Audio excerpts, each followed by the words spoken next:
One evening, Hana lounges in her room, flipping through the pages of her favorite shoujo manga. As she reads about fairy tale romances and dramatic confessions, she wonders what it would be like to experience that kind of love in real life. By the next morning, those thoughts still linger as she eats breakfast with her family. Her dad tries to make small talk, but it's obvious he has an agenda. He wants to know if Hana has a crush. When she doesn't answer him directly, he immediately jumps to conclusions and assumes that she does and panics, insisting she's too young for love. Trying to calm him down, Hana quietly admits to herself that given her looks, she might not ever experience a relationship like the ones in her manga. But instead of cooling down, her dad blurts out that Hana has a crush. Much to his dismay, her mom is excited by the news. She starts pressing Hana for details, but Hana quickly rushes through her meal and escapes before things get even more awkward. On her way to school, Hana feels a twinge of guilt, not because she's hiding a crush, but because she hasn't made a single friend since starting high school. Most days, she just spends her breaks in the bathroom, playing gacha games on her phone. Once she arrives in class, Hana's relieved to be the first one there. She immediately goes over to tend to the classroom flowers, enjoying the rare moment where she can feel like a pretty girl tending to flowers. As she moves to throw the old flowers out, she notices that some of the flowers from the previous day are still fresh, so she carefully places some in her hair, pretending, just for a second, that she's the heroine of her favorite manga as she checks how she looks on her phone. But then, breaking her from her small moment of bliss, Yusuke walks into the classroom.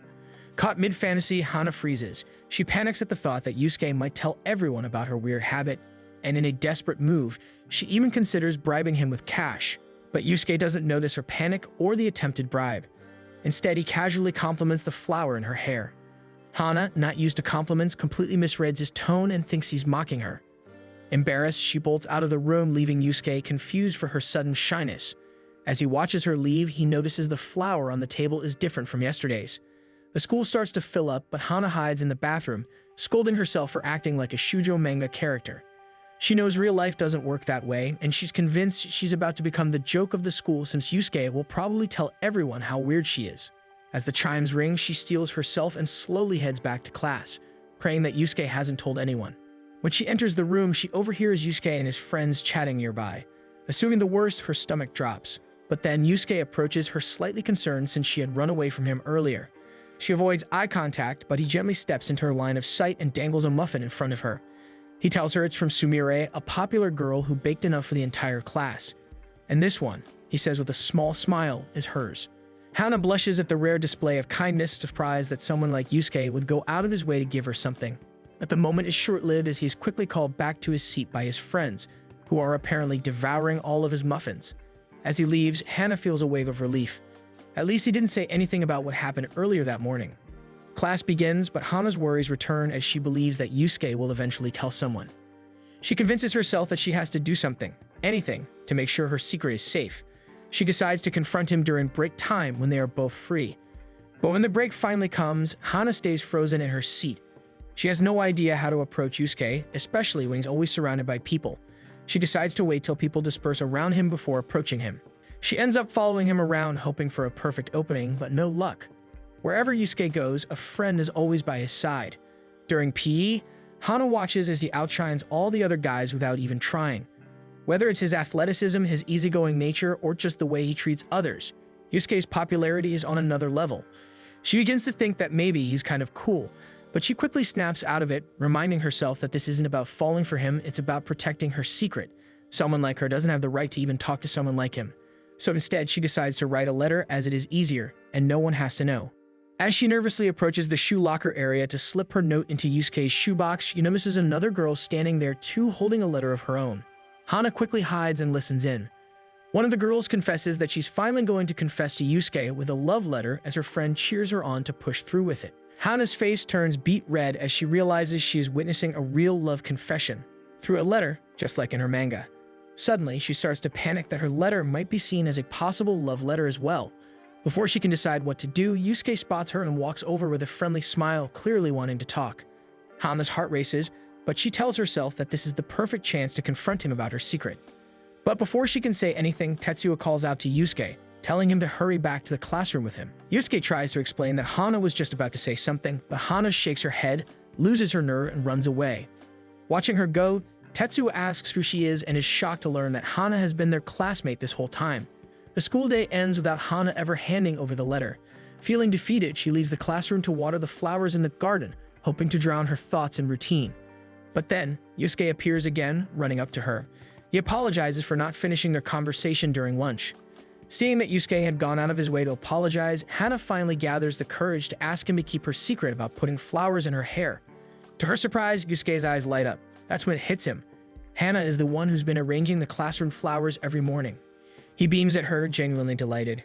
He tells her he's always appreciated the flower arrangements and had been wondering who was behind them. But Hana misinterprets his smile. She assumes he's disappointed that someone like her, someone she sees as plain and unattractive, was the one doing it. So flustered, she quickly apologizes. Yusuke is confused but doesn't press further. He says he has to get going, mentioning that he has something to finish up. Before leaving, he reassures her with a smile that he won't tell anyone about the flowers. Hana, still dazed from the conversation, can't help but replay his words in her head. The way he promised to keep her secret, it sounded exactly like something the male lead in a shoujo manga would say to the heroine. To snap herself out of the fantasy, she gives herself a hard slap on the cheek. Still unconvinced that someone could be that nice, she imagines a darker version of the scenario, Yusuke saying the same promise but with an evil grin, telling her he'll use the secret as blackmail material. The next day, Hana wakes up from that imaginary nightmare and heads to school. After finishing her morning committee duties, she hides away in the bathroom and plays a visual novel where she's romancing a fictional guy. She manages to get a good response from the in-game character and thinks how easy life would be if real people had visible affection meters and that players should be given dialogue options like in games. That way she knows exactly how to interact with others. Eventually, she returns to the classroom and Yusuke is the first to notice her. He calls out to her cheerfully, which startles Hana so much that her chair nearly falls backward, but it's caught just in time by Sumire, who smiles warmly at her. Yusuke rushes over to check on them and Sumire scolds him for surprising Hana. The two slip into an easy, natural conversation, which Hana watches in silent awe. They invite her to go over assignments with them, but Hana freezes, unsure how to respond. Before she can say anything, another classmate injects himself into the conversation. Later in the day, the teacher reminds everyone about their committee meetings. Hana eagerly heads out only to be stopped by a fellow beautification committee member from another class, who asks if Hana can cover for her due to an urgent matter. Hana agrees to help without a second thought. In truth, she prefers working alone rather than with committee members she barely speaks to. When the meeting starts, the beautification committee is told to pair up due to the large workload. Hana quickly realizes how much work there is, but still reassures the committee president that she's fine handling both her own responsibilities and the missing member's share. After some hesitation, the president accepts her offer. Soon, Hana finds herself alone, staring at the big number of bags of soil and plants meant for a new flower bed. Meanwhile, as Yusuke is about to head home, he overhears the very girl Hana offered to cover for, casually bragging about skipping a meeting. Apparently, she had no intention of helping and showed no remorse for dumping the work on Hana. Annoyed by what he hears, Yusuke texts his friends that he'll meet them later and rushes off to find Hana. He spots her just as she's about to start planting. Hana jumps in surprise when Yusuke suddenly shows up and offers to help. She immediately tries to talk him out of it, pointing out how dirty and sweaty the work is. But Yusuke insists, saying it doesn't feel right that she's doing everything alone. Thinking he's misunderstanding the situation, that she's getting bullied, Hana panics a little. She explains that she volunteered to help because her fellow committee member had urgent business to attend to.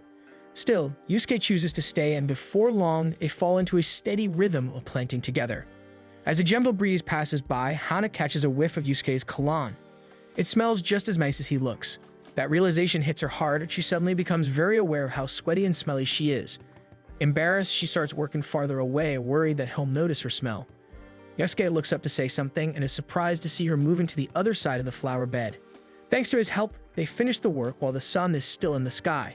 Just then, Hana's stomach growls, and to her horror, Yusuke hears it. He just laughs and says it's totally normal to be hungry after hard work. Before she knows it, Hana finds herself walking to a convenience store with him. As they browse for food, she begins to regret it, worried someone might recognize them together. Yusuke notices her troubled expression and assumes she's just super hungry. Feeling guilty for driving him along, Hana offers to treat him, but Yusuke refuses and pays for his own food. He tells her to take her time choosing and that he'll wait outside. Once she checks out, Hana comes up to him with a plastic bag and insists he take it as thanks. Yusuke hesitantly accepts, only to find it packed with snacks and drinks. Hana shyly admits she didn't know what he liked, so she just bought a little of everything. Moved by her kindness, Yusuke decides to give her his karaage. She takes a bite, and her face lights up with joy. Seeing her reaction, Yusuke grins and casually tells her that he'll buy karaage for two so they can share the next time. Hana nearly chokes on her food at the suggestion. Yusuke, startled, scrambles to hand her a bottle of water. From a distance, unknown to the two, Sumire watches them silently. As Hana realizes their conversation falling more naturally, she allows herself to think that she finally found a friend. One morning, Sumire was sharing a flyer for a nearby bowling alley. Her friends gathered around and suggested that they should all go one day. Tsutomu, who was eavesdropping on the conversation, suddenly reveals that he has a coupon for 50% off.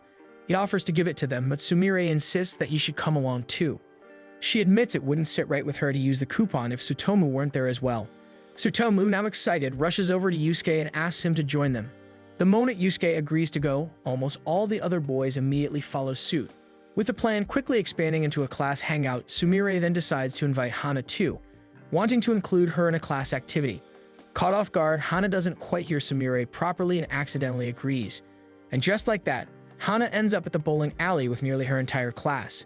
As the class begins deciding on teams, Hana tries to wrap her head around how she ended up there in the first place.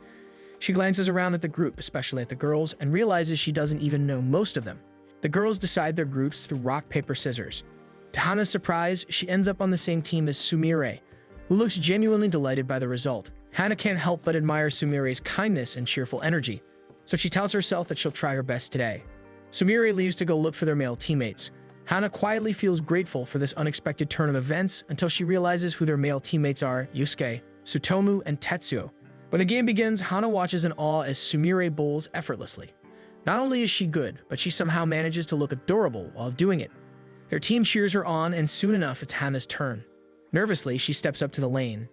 Just as she's about to throw the ball, the lights dim and a loud announcement echoes through the alley. It's time for the Moonlight Challenge. The current players get one shot. If they knock down 9 or more pins, it's counted as a strike, and the winners get a free photo booth picture. Sumire immediately says she wants to win so she can take photos, and Tsutomu starts hyping Hana up, cheering for her to win the challenge. Hana watches the other players throw their balls before nervously trying her best. Unfortunately, hers rolls straight into the gutter. Embarrassed, she quietly returns to her team. Yusuke gently tells her to watch him bowl so she can learn how to aim and score better next time. Yusuke effortlessly lands a strike, shocking Hana with how smooth and natural his movements are. As she steps back, she notices Tsutomu taking a selfie nearby. He explains that he needs to update his story and proudly shows the picture to Hana. But when she looks at it, she's confused. The photo doesn't even show him bowling. Sumire giggles and says she loves how photos give people something to look back on. Suddenly, she asks if she can take a photo of Hana and Yusuke together. Yusuke poses without hesitation, but Hana freezes. She has no idea how to react. She fidgets nervously and the photo ends up blurry. Still, Sumire seems content and continues snapping photos of their team throughout the day. Later on, Hana mentally prepares herself for one more game. She carefully polishes her bowling ball, determined to do better. Yusuke and Tetsuo come over to check on her. Noticing how shiny her ball has become, Hana places the ball back down and grabs her strawberry milk instead. Suddenly, Tetsuo brings up something unexpected. He asks what she and Yusuke were talking about the other day. Yusuke immediately scolds Tetsuo, saying that his conversation with Hana is meant to stay a secret. Hana stares at Yusuke, stunned. She didn't think he'd actually keep his word. The fact that he remembered and defended her makes her heart flutter. She blushes, touched by his kindness. Sumire, however, seems to notice their exchange. Before long, it's Hana's turn again. Nervously, she steps up to the lane. Remembering Yusuke's advice, she takes a breath, clears her mind, and tries to mimic his form. The ball rolls down the lane, and to her delight, it knocks down all the pins, granting her a strike. Her team cheers, and as she turns back, Yusuke is the first to congratulate her, flashing her an encouraging smile as she returns. Blushing, Hana thanks him sincerely. For the first time, she feels like she's not just doing better, she feels like she's making real friends. Yusuke, moved by her words, quietly prepares for his next turn. Meanwhile, Hana, still riding the high of her success, notices her shoelace is untied. She quickly bends down to tie it, using the ball return for balance, completely unaware that the ball is already on its way back and slams into her fingers. Sumire immediately brings her over to the vending machines and buys her a cold drink to help with the swelling. Hana is grateful, but her excitement has completely faded. She blames herself for ruining the fun. She wonders if Sumire regrets inviting her and starts to apologize, but Sumire beats her to it, apologizing first. Noticing Hana's confused expression, Sumire admits to herself that she may have meddled too much. Her intention was to give Hana a chance to spend more time with Yusuke, under the assumption that the two of them were secretly dating. Hana stares at her, completely blank. Her mind reels, lips parting slightly in shock before she silently asks Sumire to clarify what she meant. Sumire, unfazed, brings up the convenience store encounter where she had seen Hana and Yusuke together. Yusuke's arm draped around Hana's shoulders as they exited. She also recalls overhearing Tetsuo mention that the two had a private conversation one afternoon. The weight of the misunderstanding hits Hana all at once. She worries that such a rumor could ruin his reputation or make others treat him differently. In her flustered state, Hana tries to explain herself. She insists that there is absolutely nothing romantic between her and Yusuke. She tells Sumire that Yusuke is just the kind of person who's kind to everyone, regardless of appearance or status. In her mind, she's just another oddity to him, someone interesting in the way a peculiar object might be. Sumire's expression shifts. Relief washes over her face and she seems to understand. But before Hana can fully register that response, Yusuke appears beside them, casually returning their bags. Their classmates have already gone, and the day is quietly coming to an end. Hana accepts her bag and watches the two of them walk ahead. She finds herself quietly admiring how natural they look together. Hana can't help but think they would make a great couple. During Golden Week, Hana wakes up to a message from Sumire. Still groggy, she checks her phone and finds a handful of photos from the bowling trip. She scrolls through them, each one capturing small, cheerful moments between teammates. Seeing herself among them feels surreal. Her quiet reflection is interrupted when her mother calls her down for lunch. Soon she finds herself seated at a restaurant with her parents. Her father brings up how much she's grown and even starts teasing her about future weddings. Her mother joins in the playful banter as Hana browses the menu, pretending not to hear them. As the waiter approaches to take their order, Hana glances up and freezes. Kneeling beside their table is Yusuke, wearing the uniform of the restaurant. It takes her a moment to process it. Reality hits like a brick. Yusuke, it turns out, works part-time at the okonomiyaki place. Hana's face burns with embarrassment. She hadn't expected to run into him here of all places. All she wants now is to eat quickly and head home to pretend the whole thing never happened. But her parents are far too curious. Even her father notes out loud that Yusuke is surprisingly good-looking. Seeing that Hana isn't offering clear answers, her mother takes matters into her own hands and begins directing questions straight to Yusuke. To Hana's horror, Yusuke answers each one cheerfully, unaware that her mother tends to go overboard once she starts. Just as Hana begins to panic, her father steps in to remind his wife that they still need to place their order. Hana silently thanks him, until he casually announces that Hana will be getting a large serving of natto kimchi. Yusuke appears unfazed, but Hana, mortified, quickly tries to change her order to a small veggie okonomiyaki instead. Her mother, however, insists loudly that there will be no changes, adding that Hana is just too shy around handsome men. Yusuke quietly accepts the order as is, but Hana pleads with him to please give her the vegetable dish anyway. When Yusuke heads off to prepare the food, both parents begin eyeing Hana with curious expressions. Her mother looks absolutely thrilled at the idea of Hana having such a good-looking friend. Her father, while slightly amused, still reminds her that Hana is too young to have a boyfriend. Before Hana can recover, Tetsuo walks into the restaurant and immediately spots them. He greets her parents politely, only further fueling her mother's enthusiasm at the realization that Hana has made more than one friend. Watching her parents, Hana can practically read their thoughts just from their expressions. The situation is becoming more unbearable by the minute, so she decides the only way to keep things from spiraling is to keep her mother distracted.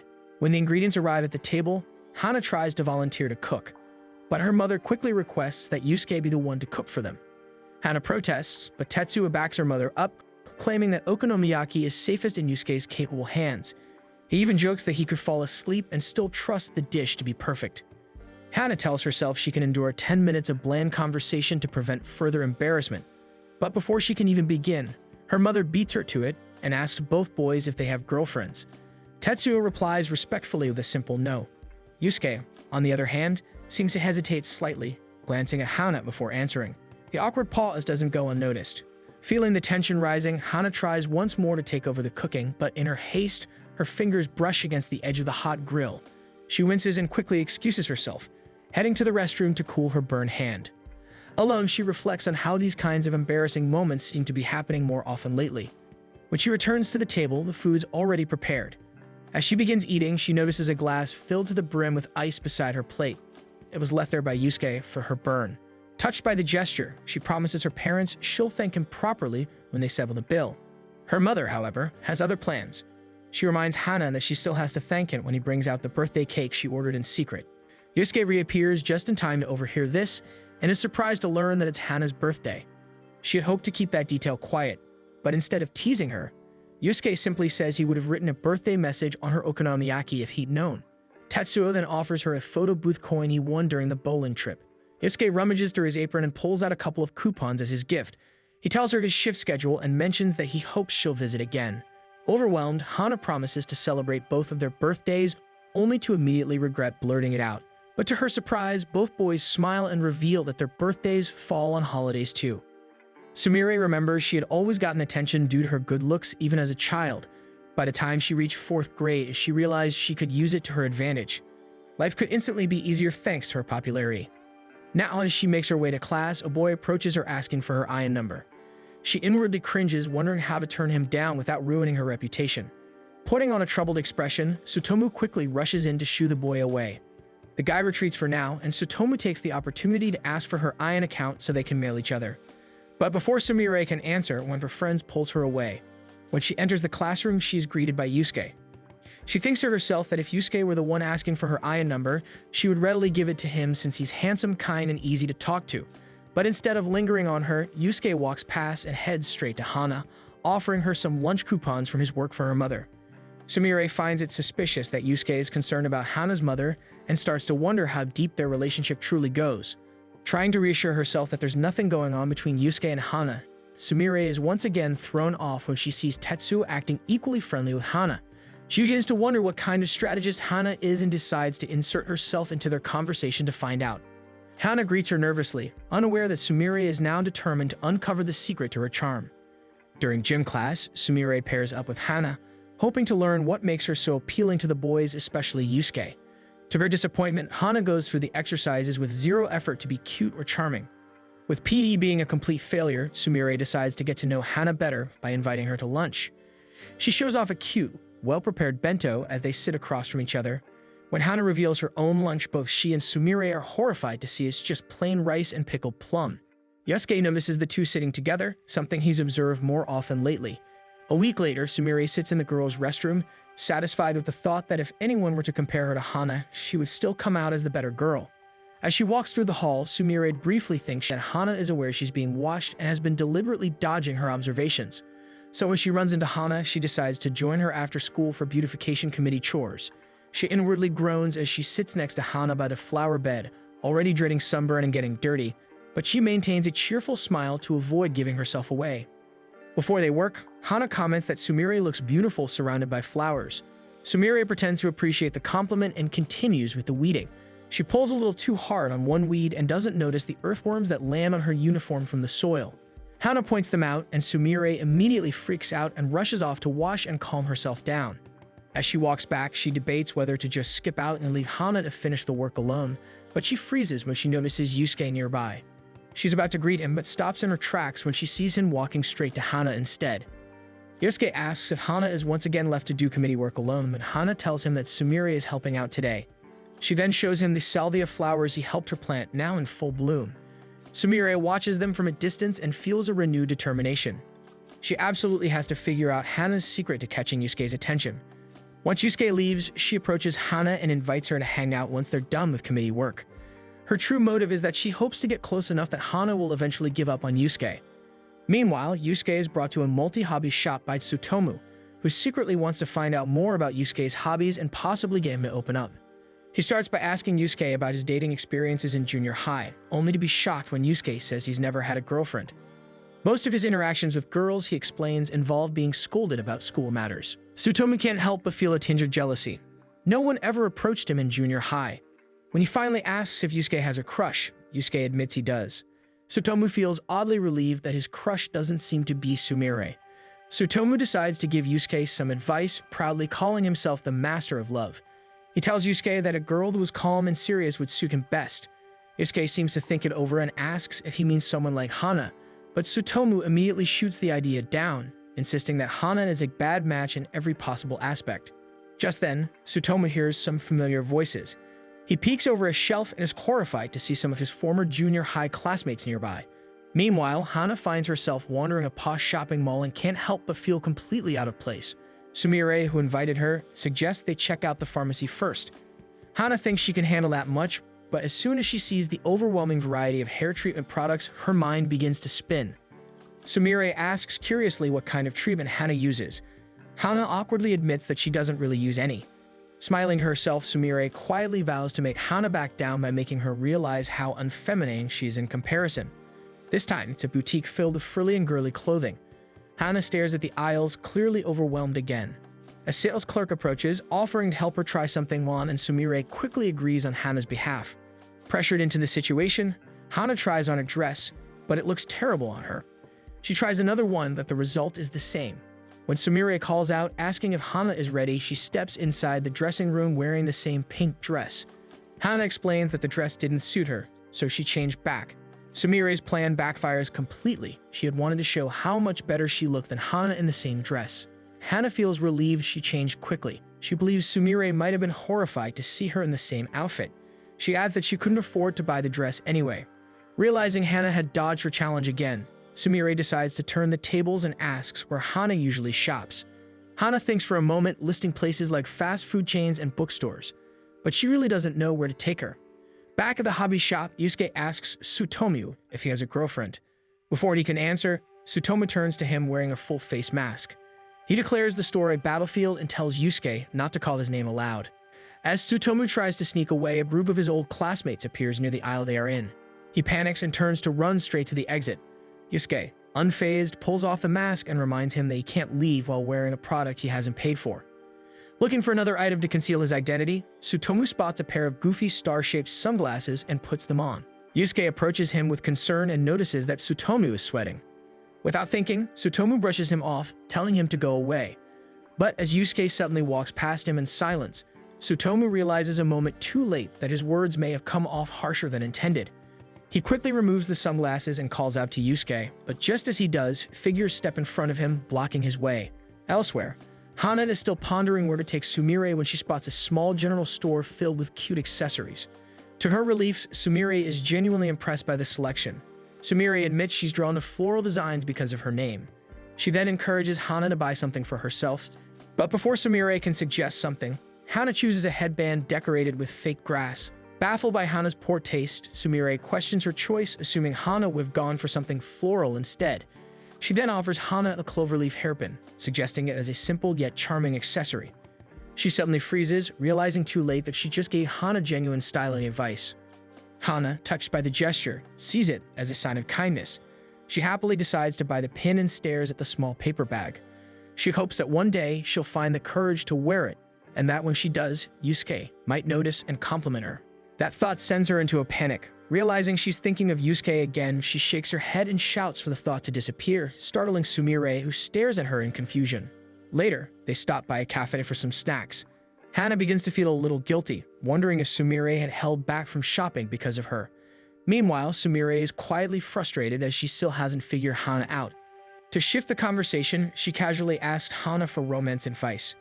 Hana panics once more, her only experience being through shoujo manga and 2D gacha game scenarios. Sumire then adds that the advice is actually for a friend who has a crush on the most popular guy in their class. As Hana listens to Sumire explain her friend's dilemma, she begins to wonder if the guy in question is actually Yusuke. The more details Sumire shares, the more Hana's thoughts drift toward him. Sumire then asks if her friend has any real chance at winning her crush over. Feeling a pang of disappointment, Hana admits she's not sure her friend stands a chance, but still encourages her to confess her feelings anyway. The words surprise even herself. In her flustered state, she accidentally spills her coffee. Meanwhile, the people blocking Tsutomu turn out to be his old classmates. They quickly resume mocking him just like they did in junior high. As Tsutomu begins to falter under their insults, Yusuke returns with a bottle of water and casually asks if the group are Tsutomu's old friends. When they confirm, Yusuke introduces himself with a smile as Tsutomu's good friend. The girls in the group are immediately taken with him, and the boys suddenly grow quiet, deciding to leave Tsutomu alone before awkwardly exiting the store. Back at the cafe, Sumire is left confused by Hana's reaction. In her mind, she decides to ask Hana for help in winning Yusuke over. If Hana believed she was helping a friend, she might step aside and give up on her feelings.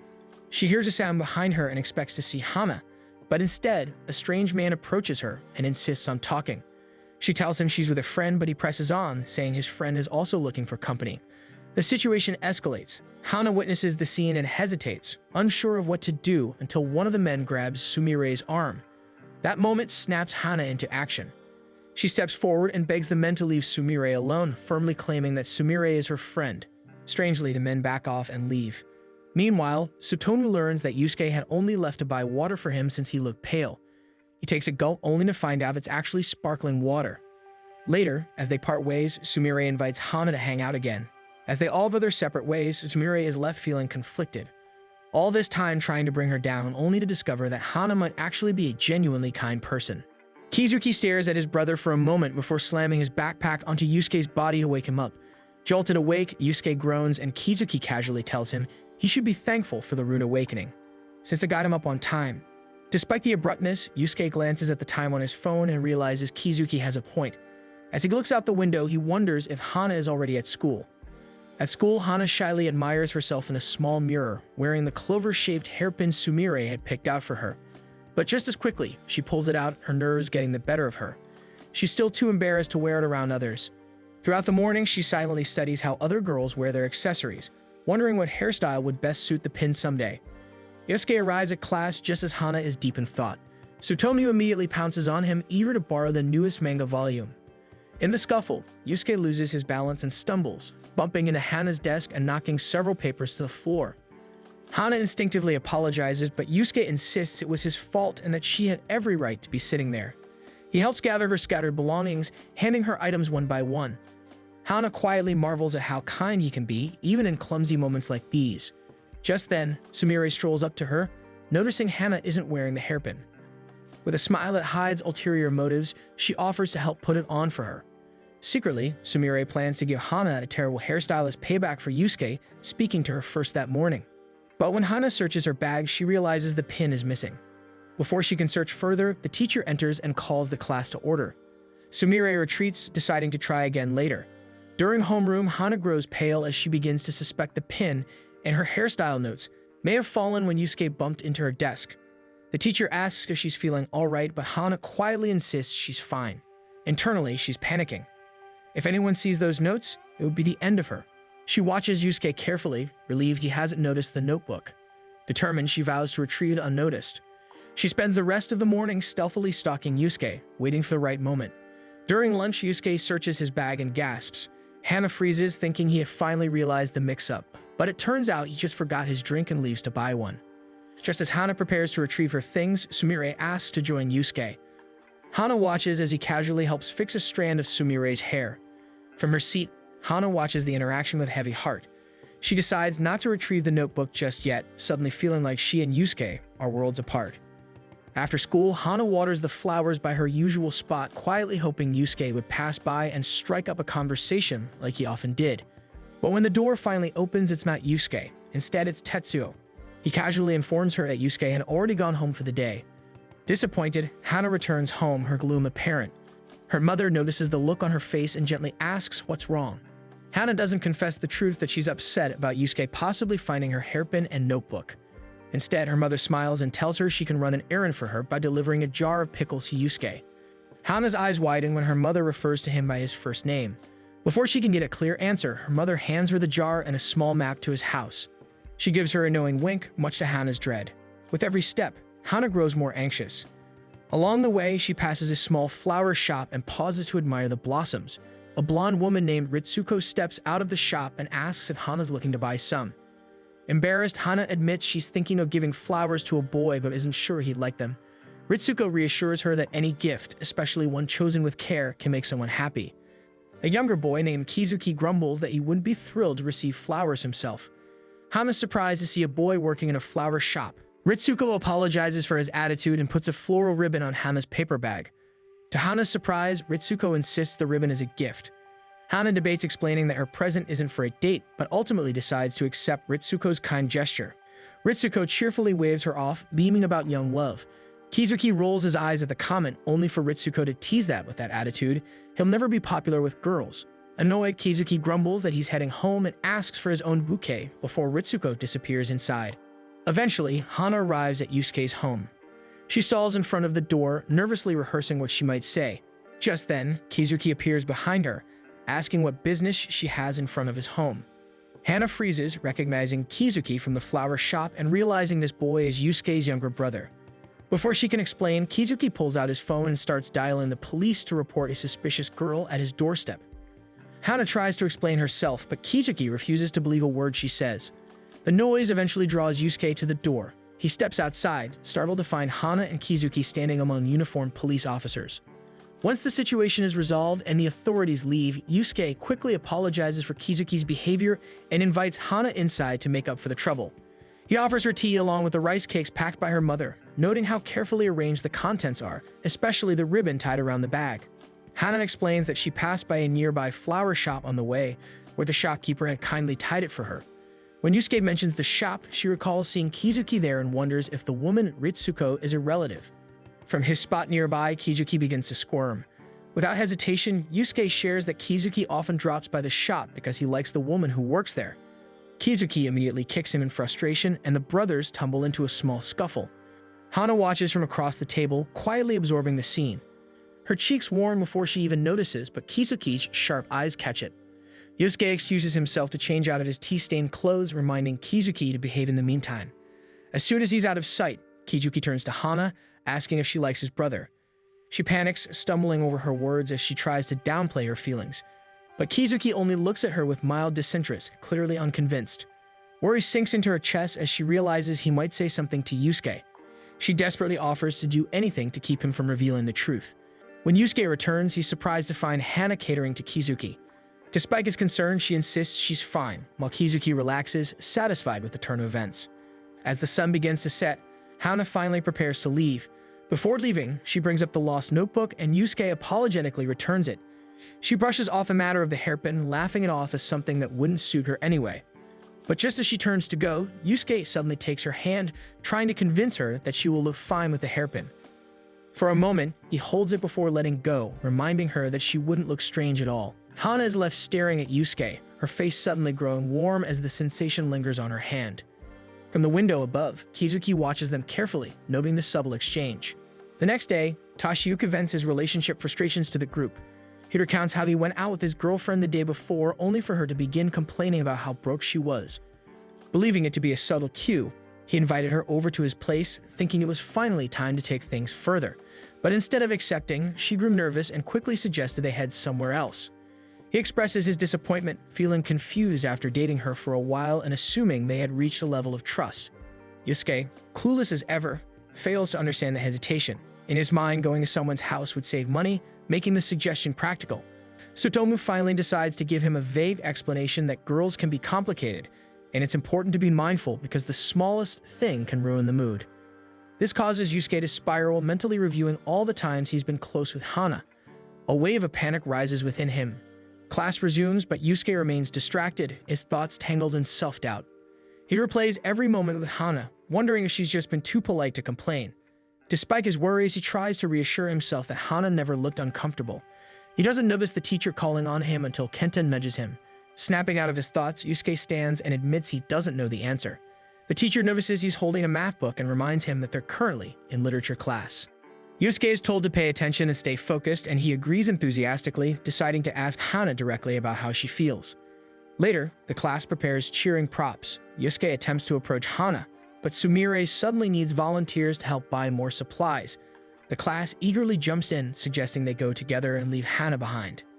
As they urge Yusuke to join, he hesitates, wanting to stay with Hana. But Hana insists he goes, leaving Yusuke with a sinking feeling as he processes the rejection. Inside the stationery shop, Yusuke remains distracted, guilt gnawing at him over how he's acted around Hana. Sumire approaches, asking if he wants to buy a cheering fan like everyone else. When he doesn't respond right away, she tilts her head and asks if something's bothering him, and if it has anything to do with Hana. Yusuke is startled as she could tell, but Sumire only smiles, her expression composed even as she suppresses her true feelings. He eventually confides in her, explaining what happened yesterday at his place. As he talks, Sumire listens silently, masking her growing frustration over how close he and Hana have become. Once he finishes, she gently tells him he's likely just overthinking everything. Sumire assures him that Hana, as his friend, probably doesn't view him in a negative light. Encouraged by her words, Yusuke feels lighter and thanks her, saying he'll head back to school to speak with Hana directly. Sumire tries to follow, but her classmates call for her to help pick props. Forced to stay behind, she forces a smile, all the while cursing Hana silently in her thoughts. Meanwhile, Yusuke races back to campus. Just outside, he spots Hana taking out the trash. He watches as she slips on a puddle. From a distance, he calls out and asks if she's okay, startling her. When she turns to him, he wastes no time. He admits they need to talk and begins listing moments that might have come off as rude or inappropriate. He apologizes sincerely, concerned that he may have hurt her without realizing. Yusuke feels a sense of relief for finally getting the words out, but then he notices her hesitance with how she won't meet his eyes, how her posture turns guarded. He instinctively reaches out, only to stop himself as Hana finally speaks, still avoiding his gaze. She reassures him that she's not angry. Relieved, he offers to help and picks up one of the trash bags. He admits he doesn't understand girls all that well, but hopes he can learn someday. Later that evening, Hana stares fondly at a new game case ready to begin. She notices a character that vaguely resembles Yusuke and wonders if she should try his route first. But midway, she realizes how creepy that is and screams. Her parents hear her and assume she's seen a bug. One morning, Hana groggily joins her father for breakfast. He notes that she's running later than usual. Hana doesn't admit it, but she had stayed up playing an event in her new game. Her mother enters, collecting the empty dishes, and reminds Hana that today is the school's sports event. She casually asks what sport Yusuke will be participating in, and Hana answers that he'll most likely be in soccer. Her parents immediately begin arguing over who Yusuke is again. When her father comments that Yusuke doesn't look like someone who'd do well in soccer, Hana snaps that Yusuke is actually very athletic. The table falls silent. Her mother's face lights up, thrilled that Hana is defending him. Embarrassed, Hana bolts out the door while her father finally processes the fact that Hana just talked back to him. At school, Hana trudges toward the building and notices two classmates examining her class banner. They're commenting on how it looks different compared to the others. Hana glances up too and sees what they mean. The pom-poms she used for the border look completely different from all the other class banners. Yusuke suddenly appears beside her, also looking at the banner and then at all the decorations around the school. When he spots their class's display, he smiles and compliments Hana's work, saying it stands out in a good way. Hana stares at him, her thoughts drifting back to the game she played last night. She had picked a story route with a character who looked just like Yusuke. Flustered, she thanks him and rushes off to the classroom. Inside the classroom, the teacher gives final reminders before allowing the students to head to their assigned sports areas. Hana overhears Tsutomu complaining about being assigned to table tennis while Yusuke and his friends get to play soccer. Hana, meanwhile, silently prays that Yusuke doesn't get to see her part of the tournament. The sports fest begins with all the classes doing their best to beat their rivals. Tsutomu performs unexpectedly well and secures a win, tying their class with another. His teammates then look to Hana and tell her it's her turn. Tsutomu isn't confident, assuming Hana isn't athletic until he spots her pulling out a personal racket. His eyes widen, realizing she might actually be a regular at the sport. Tsutomu watches more closely as Hana takes her position for the next rally. The opposing team serves a fast ball, but Hana reacts without hesitation, returning it cleanly. Her movements are fluid, and it doesn't take long before she scores the final point, securing the win for their team. Her classmates cheer in surprise. When Hana returns to the group, Tsutomu asks where she learned to play like that. She mentions being part of the table tennis club in middle school. The comment makes him remember his own time in his school's club. As Hana stands next to him to rest, he starts to wonder about her middle school years. Wanting to be friendly, he invites her to watch the soccer game with him during their break. But Hana doesn't even think about it, as she declines, saying she doesn't have the voice to cheer. Meanwhile, over at the soccer field, Sumire and Yusuke are in the middle of a light, easy conversation. Tsutomu arrives just in time to see them sitting side by side. He starts to raise his hand to call out to Yusuke, but pauses when he notices the smile on Sumire's face. Then Sumire bumps shoulders with Yusuke by accident and blushes, making Tsutomu's heart clench. Two girls pass by Tsutomu, whispering that the two of them look like a couple. The words hit him like a brick. His heart drops, and without thinking, he turns away. The girls glance over at him, confused by how quickly he left. Tsutomu walks back to where Hana is, who has just tucked her game away. Sitting beside her, he casually asks if she's close to Sumire or if they've ever talked about love. Hana thinks for a moment and recalls a conversation where Sumire mentioned having a friend who liked the most popular guy in class. Tsutomu realizes Sumire was talking about herself, and the guy she likes must be Yusuke. He remembers how everyone around them treated their interaction like a romantic moment. If enough people see them that way, they might actually start dating. He doesn't want that to happen, and then he remembers a talk he once had with Yusuke, where Yusuke suggested that Hana might actually be a good match for him. Holding on to that memory like a thread of hope, Tsutomu decides the solution is to get Hana and Yusuke closer together. Without any filter, he turns to Hana and asks if she'd ever considered dating Yusuke. Hana freezes, panicked by the question. She stumbles over her thoughts, worried that the idea itself might cause trouble for Yusuke. But Tsutomu doesn't stop. He tells her that she fits Yusuke's type. Soon the others on their team overhear and start joining the conversation. Some girls disagree with Tsutomu, saying that Yusuke and Hana are too different for it to work. Hana silently dreads what might happen if Yusuke ever hears this conversation. A part of her feels he'd be nothing but disgusted. Tsutomu then promises to set up a date for Hana and Yusuke. The team lights up with excitement, immediately launching into a discussion about potential date spots and fashion tips. But while everyone is buzzing with energy, Hana is quietly scrambling for a way to stop the idea from gaining traction. Summoning her courage, she suddenly exclaims that she doesn't want to go if it's Yusuke. Her words cut through the chatter like a blade. Tsutomu instantly goes pale. He urges Hana to look behind her. Turning slowly, she spots Yusuke standing there, equally pale and visibly stunned. He quietly states that he had come by to cheer on the class's table tennis team before turning away and leaving. Hana immediately realizes the huge mistake she's just made. Her teammates, reading the mood, slip away one by one. Tsutomu stays behind and quickly apologizes, taking responsibility for what just happened. He offers to clear up the misunderstanding himself and heads off to find Yusuke. Tsutomu eventually catches up to him and invites him to return to the table tennis venue to hang out. But Yusuke declines, saying he wants to watch the basketball team instead. It's clear to Tsutomu that Yusuke is still bothered by what he overheard. Trying to smooth things over, Tsutomu explains that Hana didn't really mean what she said and was probably just nervous. But Yusuke remains unconvinced and turns down the invitation once again. Tsutomu returns to Hana and reports that he failed to explain things clearly. He says it seems like Yusuke wants to hear the explanation directly from her. He advises that she try to speak to him before his next match. Before Hana can respond, they get called to play their next game. Hana is the first to step up. As she walks to her position, she begins to think of a plan. She realizes that if she keeps winning, she can delay the inevitable talk with Yusuke. With that in mind, she gives it her all, determined to stall for as long as she can until she feels ready. During a break, Hana heads to the vending machine, wondering how much longer she can keep up the winning streak. But just as she reaches for a drink, she notices Yusuke standing right next to her. Shocked, she tries to collect her thoughts, but Yusuke abruptly turns around and walks away without giving her the chance to say anything. She convinces herself that this is how things should be. Now that Yusuke is ignoring her, she can go back to living a normal, uneventful life. Meanwhile, Yusuke returns to where he and Tetsuo are having lunch. As they eat, he quietly vents his frustration about how he deliberately walked away from Hana, even though he knew she wanted to say something. This only makes Tetsuo laugh at how much is bothering him. Back at the table tennis area, Hana's team finally loses their match. As the others prepare to head off and watch the soccer game, Hana declines to join them, instead offering to stay behind and help out with the tennis matches. Tsutomu begins to walk away with the rest of the group, but after a few steps, Yilt tugs at him. He turns around and tries to convince her to watch the soccer match with them after all. Hana hesitates, but Tsutomu doesn't let up. He urges her again, reminding her that Yusuke is a good guy, mentioning his own troubles with him. Hana argues that their situations are different. Tsutomu and Yusuke have been friends for a while, so it's easier between them. Sensing that Hana won't act unless pushed, Tsutomu gives her a gentle shove toward the soccer field. They arrive in the middle of the match and Sumire informs them that their class is still holding on, but barely. The opponent, a senior class, is proving too tough to beat. Just as they settle in to watch, the senior team scores another goal. Hana's eyes instinctively search for Yusuke. A twinge of worry creeps in. Down on the field, Tetsuo apologizes to Yusuke and Kenta for letting the ball slip past. Sumire leads a cheer, rallying the crowd as the class throws their energy behind the players.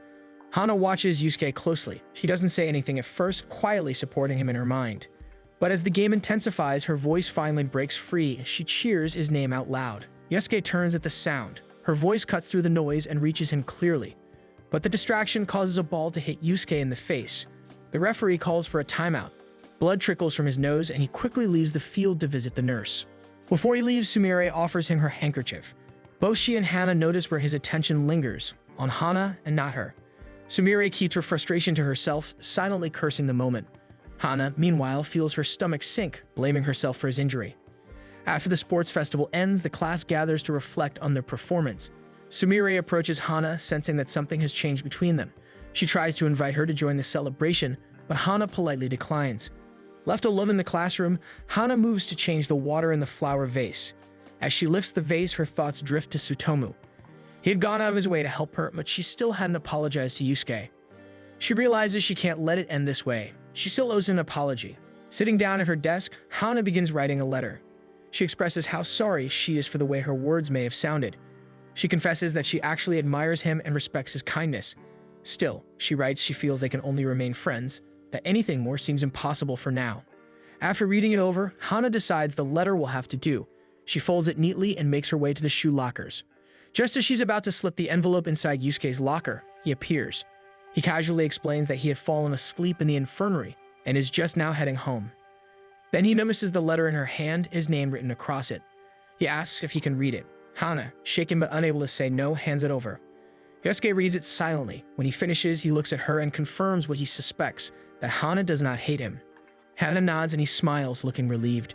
She watches him smile, a blush rising to her cheeks. She speaks up again, repeating that she doesn't hate him.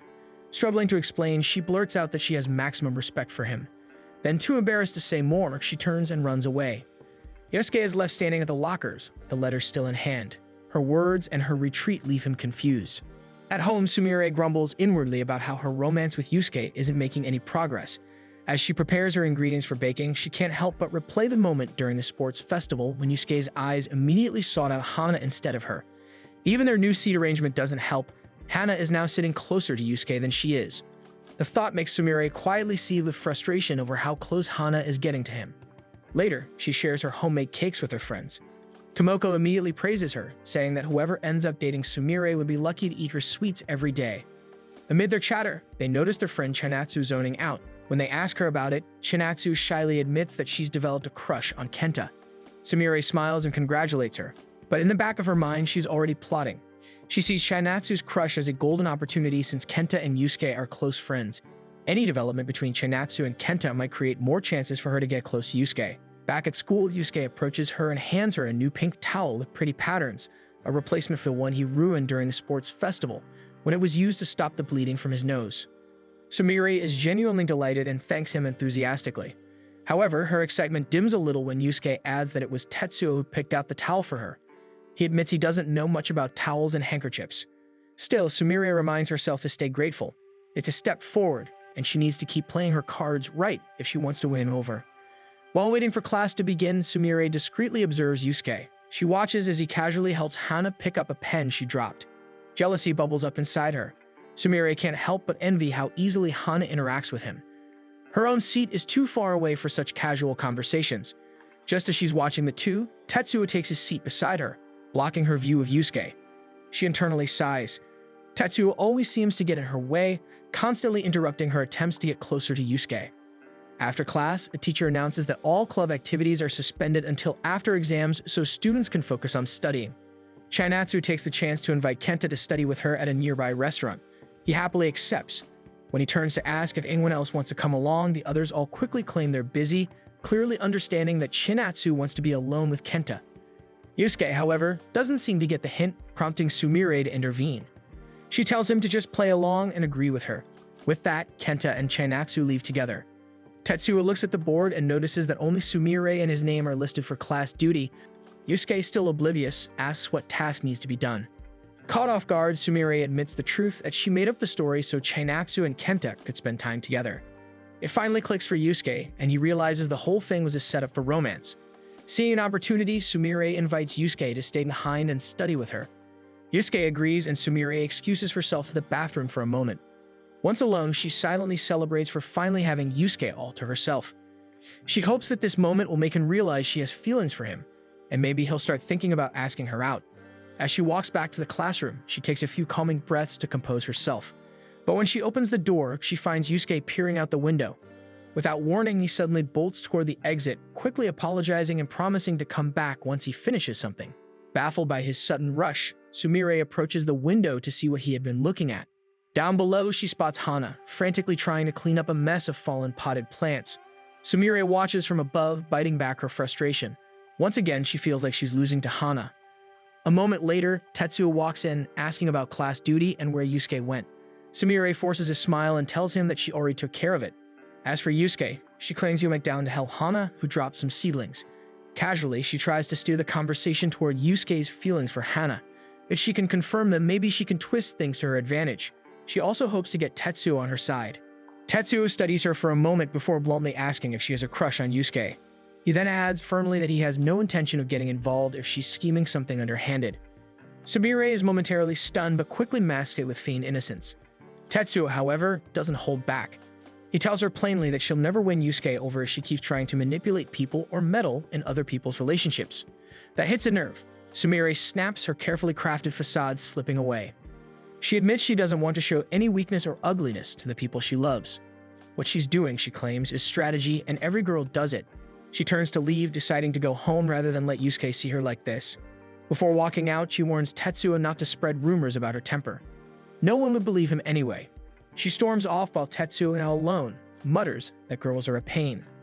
During swimming class, Hana feels uncomfortably self-conscious. To her, summer is the worst season for an ugly girl. Meanwhile, Sumire is surrounded by friends and even gets invited to another pool trip once summer break begins. Watching her glow, Hana struggles to lift herself from the water, overwhelmed by Sumire's brilliance. Inside the changing room, Hana pulls out a bottle she assumes is deodorant and frantically sprays a generous amount all over her body. Sumire notices and casually remarks that Hana is probably overdoing it with the body spray. Confused, Hana checks the label and realizes she's made a mistake. She takes a sniff of her own skin and instantly regrets it. Sumire suggests she head somewhere with better ventilation so the stench doesn't become suffocating. Meanwhile, back in the classroom, the boys grumble about the sweltering weather and complain about being placed in a different swimming class from the girls. Yusuke offers a neutral, innocent reason for the separation, but Kenta and Tsutomu reveal their true disappointment is because they just wanted to see their classmates in swimwear. Yusuke looks at them in disappointment, clearly unimpressed. He doesn't want to think of his friends that way, and the guys start teasing him, joking about what kind of girls he might want to see. Mid-conversation, one of them notices the wind picking up and moves to close the window, only to reveal Hana standing quietly behind it. Panic sets in among the boys. They're mortified that Hana might have overheard their entire conversation. But Hana quickly assures them she only caught a little bit and promises not to tell anyone. Yusuke, now flustered, blushes with embarrassment. He hates that Hana heard them speaking so crudely. Tsutomu, however, misinterprets his reaction and wonders if Yusuke is in love with Hana. At that moment, Sumire walks into the classroom and sees Yusuke's red face. She instantly assumes Hana is the reason behind his reaction and begins to see inwardly. As class begins, Yusuke remains distracted, still worried about what Hana might have heard.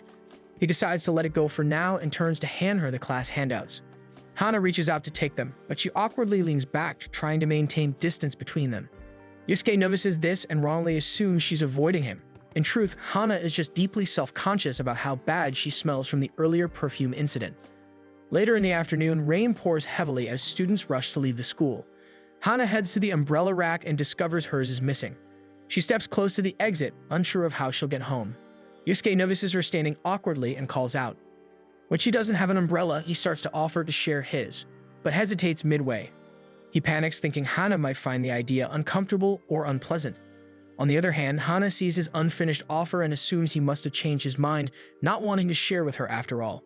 She quickly tells him it's fine, insists her house is nearby, and starts walking down the school steps into the rain.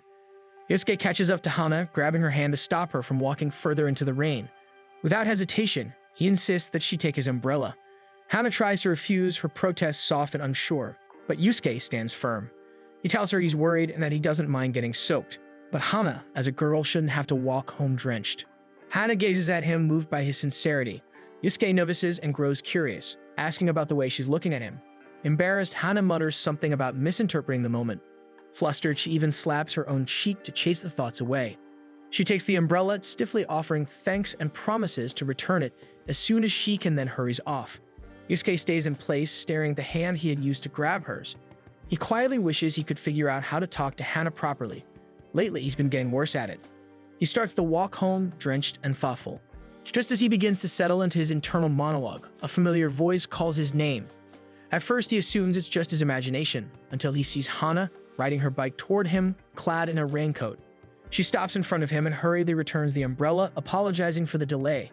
Yusuke blinks, surprised she came back just for that. Though flustered, he thanks her. They decide to walk home together. Hana hesitates at first, guilty that he's already soaked and now has to walk more in drenched clothes. Still, she can't bring herself to refuse him again. As they walk side by side, Hana subtly creates a gap between them. Yusuke notices and gently questions her about it. She admits that she doesn't smell very good today. Yusuke smiles, relieved that it's not rejection or avoidance. They continue walking, the silence between them no longer awkward, both privately thinking the other is a surprisingly unpredictable person.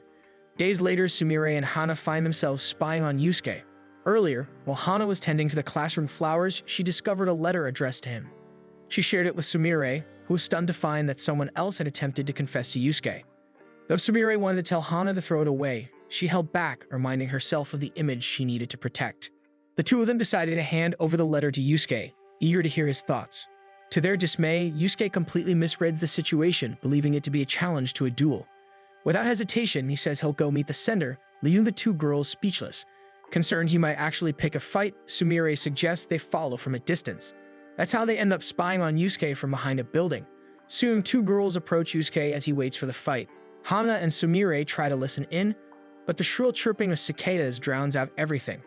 Just then, Hana notices a cicada crawling on Sumire's back. She warns her calmly, but Sumire stiffens. Hana tries to brush it off, but the insect shifts and crawls up, prompting Sumire to let out a sharp, involuntary scream. The sound draws everyone's attention. Spotting the two hiding figures, Yusuke runs over to them, confused. Sumire quickly covers their tracks with a lame excuse that they came to help him in the fight. Yusuke smiles at them, and he tells them there was no fight, just a misunderstanding. Hana and Sumire relax, both smiling to themselves. They knew it wasn't a duel, but a confession. One morning, while reading a magazine about developing abs, Tsutomu loudly swears that today will be the day he finally gets Sumire's number. At school, he decides to ask Hana for help with his plan. Hana tries to insist that he should approach people who are closer to Sumire, but Tsutomu refuses. He says it has to be her, and that all she needs to do is go along with whatever he has planned. When they return to the classroom, Tsutomu wastes no time and announces that the class should hold a barbecue party for summer break. Hana realizes this is her cue, but before she can react, Sumire immediately agrees, saying it's a great idea. Tsutomu is stunned that the first person to support him is Sumire herself. What he doesn't realize is that she is only going along with the plan as a way to get closer to Yusuke. Fired up, Tsutomu sees this as his chance to show off, but he is quickly blocked by the louder voices of other male classmates. To Sumire's delight, Yusuke confirms that he will be joining the barbecue. Her excitement quickly dims, however, when she learns that Tetsuo will also be attending. Hana approaches Tsutomu, happy that Sumire had agreed to the idea. But before she can say anything else, Tsutomu suddenly declares that he and Hana will be the ones organizing the event. The classroom falls silent at his announcement, and Hana panics, realizing she has been dragged into a responsibility she never agreed to. Yusuke, shocked that Hana is helping, volunteers to help. Sumire, seeing this as the perfect chance to be near him, also raises her hand to join. Tsutomu, thrilled at the thought of being around Sumire, immediately suggests they continue their planning at his house, claiming his parents aren't home. To his horror, when they arrive, his mother is still there. She scolds him right away for neglecting his chores. Tsutomu hurriedly tells the others to wait and argues with her, reminding her she had said she would be out.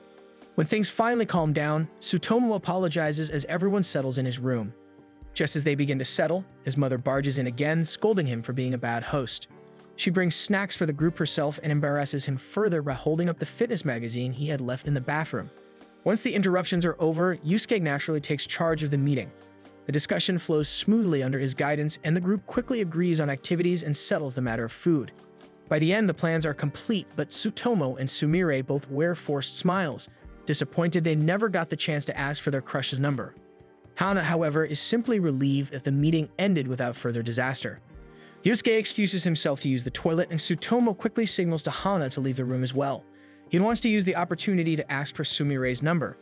Hana, stiff and awkward, follows along and excuses herself too.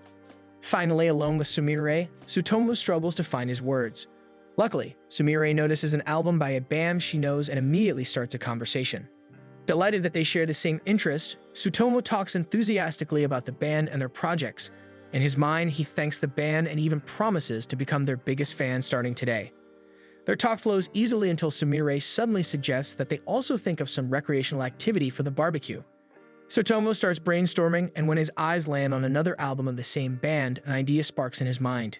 Meanwhile, Yusuke heads back toward the room when he spots Hana lingering just outside the door. Hana panics, knowing Tsutomu would want more time with Sumire, and quickly tries to stall him with small talk.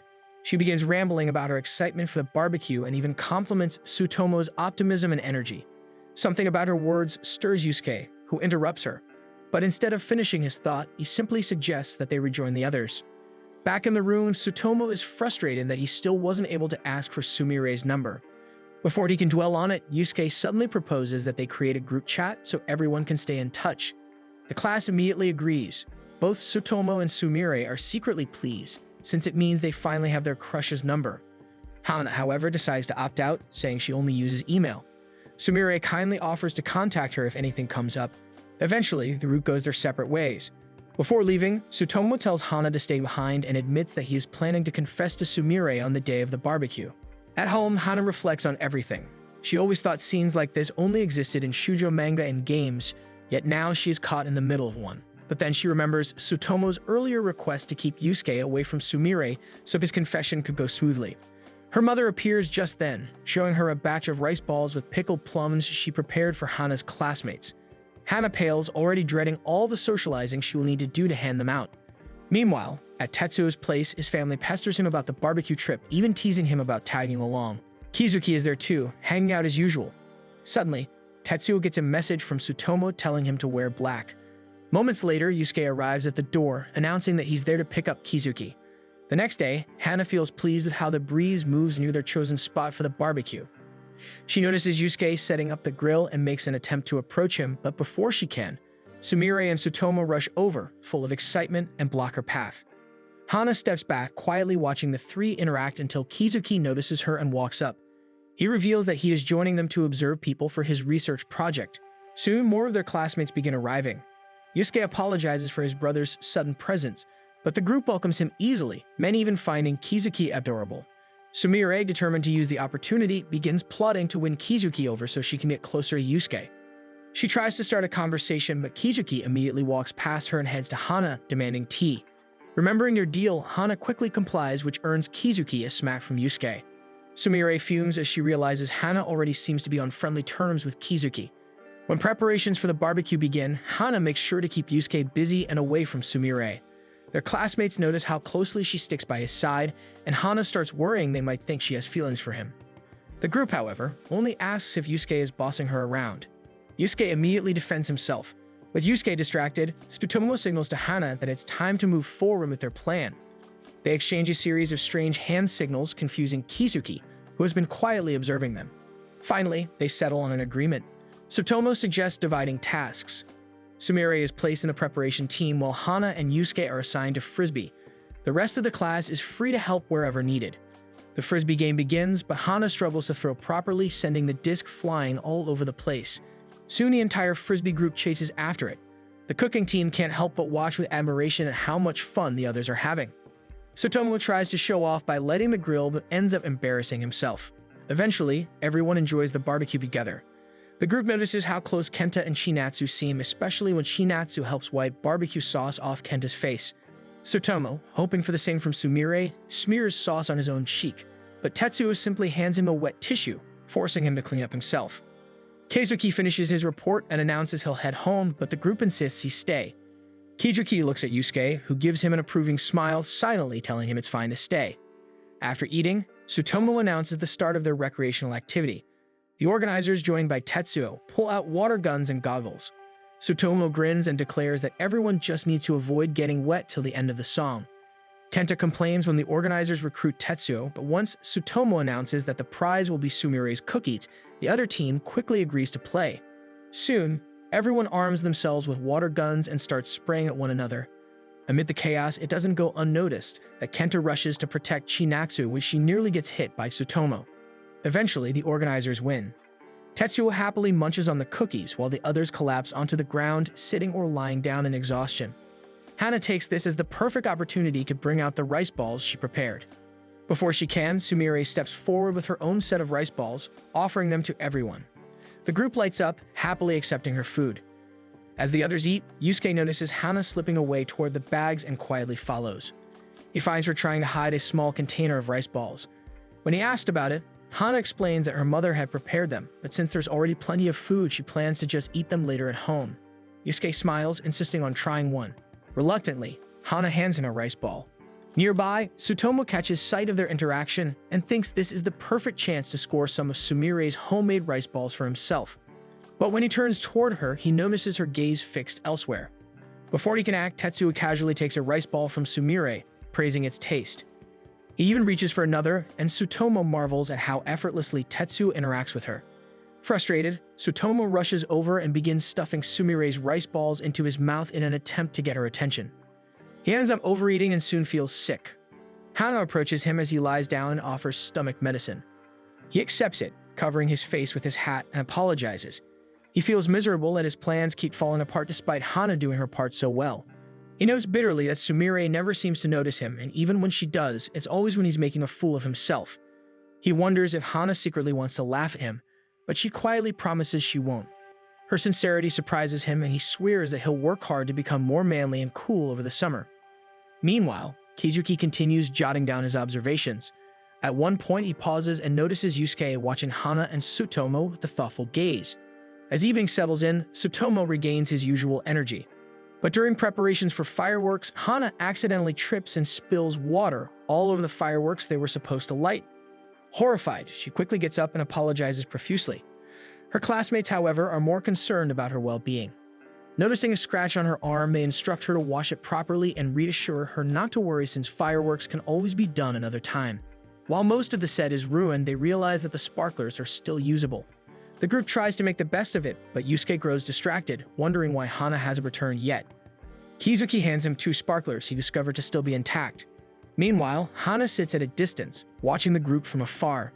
She decides against rejoining them, convinced they might secretly be upset with her for ruining their final activity. To her surprise, Yusuke approaches and quietly offers her one of the sparklers. The two light them together. Hana notices hers starting to burn out, but Yusuke moves his closer until hers flares back to life. He says he wants to enjoy time with everyone again, and Hana is taken aback to realize that she is being included in that thought. He reassures her that she is always welcome, especially since summer is far from over. Their moment is interrupted when Kizuki announces that one of the larger fireworks had survived. Everyone gathers as it shoots into the night sky, brilliant colors blooming above them. None of them notice Kizuki had sketched a picture of Hana and Yusuke, side by side, their sparklers glowing in the dark. May finally arrives, marking 3 months since Hana announced plans to celebrate both Tetsu and Yusuke's birthdays. With Yusuke's birthday just a few days away, she wonders if she should prepare a gift. They aren't especially close, and she worries he might refuse a present if she gives him one. Remembering that gift-giving is a common theme in shoujo manga, Hana flips through several volumes hoping for inspiration. After reading a few scenes, she realizes making or knitting something like a scarf might be too difficult. She decides instead to ask Kizuki for advice. Hana shows him the birthday coupons Yusuke had given her for the restaurant where he works. Kizuki suggests she make coupons for something like a shoulder massage, but Hana replies that she would rather give a ready-made product. Ritsuko overhears their conversation and joins in. She admits she envies them since they still enjoy celebrating birthdays, while older people tend to stop. She casually mentions that her birthday is tomorrow. Hearing this, Kizuki offers to accompany Hana on a shopping trip to find Yusuke's gift. They wander through the mall together. Hana shares that she wants to give Yusuke something consumable. As they walk, she finds herself thinking about how reliable Kizuki is. He takes her to a bath supply store, and Hana wonders if Yusuke enjoys bathing as a hobby. They stop at a display of bath bombs. Kizuki explains that these particular ones are great for people who come home tired from work. Though his thoughts are on Ritsuko, Hana assumes he is being considerate of Yusuke, who must return exhausted from his part-time job. As they browse, Kizuki overhears a girl complaining that she dislikes the bath bomb she received as a gift. The disappointment in her tone makes him hesitate. When Hana selects 2 bath bombs, Kizuki abruptly tells her they should look elsewhere and guides her out of the store. Hana suggests food as another option, but is let down to hear that Kizuki has no idea what Yusuke likes to eat. They drift into the sweets section, where Kizuki's eyes settle on some bright jars of jelly. Hana comments that jellies are perfect for summer, but Kizuki adds that they should pick something with low calories. He thinks of Ritsuko's tendency to overindulge, while Hana interprets it as a secret behind Yusuke's slim figure. After some thought, they both conclude that snacks may not be the best choice either and continue to wander the mall. Eventually, they take a break on a bench. Hana notices Kizuki looks tired and feels guilty for dragging him around. Spotting a stationery store nearby, she suddenly suggests a notebook as Yusuke's gift. Kizuki agrees that it's a good idea. Smiling, Hana tells him to rest while she goes in to make the purchase. She adds another request and asks if Kizuki can be the one to hand the present to Yusuke on her behalf. Kizuki feels confused by the request but accepts anyway since Hana doesn't want to intrude during Oban, which also falls on Yusuke's birthday. As Hana heads to the shop, Kizuki decides to wander around and look for a present for Ritsuko. He notices a floral hair tie and thinks it would look beautiful on her, but he pulls back when he sees the price as it is far beyond his budget. When Hana returns to the bench and notices that Kizuki is gone, she soon finds him inside a store and realizes he has been shopping for Ritsuko. She offers to contribute a little so he can buy the hair accessory, but Kizuki refuses. He wants his gift to come only from him, believing that asking for help defeats the purpose. Instead, he decides to settle on buying her some hand cream. Once both of them finish shopping, Kizuki waits for Hana to hand him the notebook so he can give it to Yusuke. However, Hana suddenly changes her mind and decides to give it herself. She reasons that Kizuki has shown her how meaningful gift-giving is, so she wants to do it properly. Hana praises him for being so mature, though Kizuki still feels guilty about not being able to get Ritsuko something nicer. Still, he smiles at Hana and soon asks for her IN ID so they can stay in touch. Since Hana doesn't have the application, Kizuki instructs her to install it, and they add each other immediately. Afterwards, Kizuki leaves, and once Hana heads home, she receives a message from him wishing her good luck. The next day, Ritsuko is delighted when Kizuki gives her the hand cream. Seeing her smile fills him with relief, and he quietly swears to start saving so he can give her a better present in the future. Meanwhile, Hana is at home, still thinking of ways to give her notebook to Yusuke. She debates whether to hand it over during work or school, but worries that would draw too much attention. Deciding she needs help, Hana reaches out to Kizuki, who replies that she should give it now since Yusuke is at home. Hana realizes it may be the best opportunity, and she begins preparing herself to head to his house. But before she can leave, her mother calls out and asks her to bring a rag. Hana finds her in the kitchen kneeling over an oil-stained rug. Offering to help, Hana immediately begins working to remove the stains. Meanwhile, Kizuki sits at home, restless, silently cheering Hana on to succeed today. When the doorbell rings, he assumes it must be her and asks Yusuke to answer it. However, when Yusuke opens the door, it is not Hana at all but Yusuke's group of male friends arriving to celebrate Yusuke's birthday.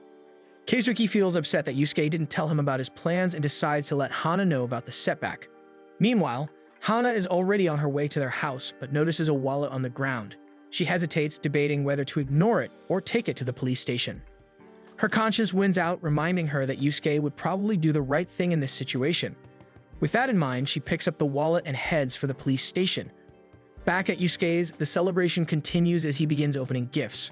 From Toshiyuki, he receives a tumbler, while Kenta gives him a sparkling jacket. Then, Tsutomu hands him a heavy photo album, which the others lightly ridicule, but Yusuke insists he is grateful and promises to make use of it. The group exchanges smiles, hinting that they have a bigger surprise in store. Just then, the doorbell rings. When Yusuke opens the door, he finds Sumire and her friends cheerfully wishing him a happy birthday. Shinatsu explains that they had heard about the occasion through Kenta and wanted to do something for him. Since it was so sudden, Sumire adds they decided to bring a box of ready-made sweets. Yusuke, thankful for the thought, invites them inside. Wanting to accommodate everyone, he brings them into the living room rather than crowding them into his small bedroom. As the guests settle in, Sumire notices Kizuki observing from the side. She pauses to greet him, but Kizuki only sighs and walks away, leaving her surprised. He can't help but wonder why Hana hasn't arrived yet. Meanwhile, rain begins to fall, leaving Hana stranded under a nearby shelter as she waits for the weather to clear. Her visit to the police station had taken longer than she expected since the man who lost the wallet had been so grateful. She reaches into her pocket for her phone to message Kizuki, but quickly realizes she left her phone at home. Frustrated, she silently hopes the rain stops soon so she can continue on her way. Back at the party, everyone gathers in the living room, chatting and laughing as they admire Yusuke's gifts. During the conversation, Toshiyuki realizes that Tetsuo and Hana are both absent.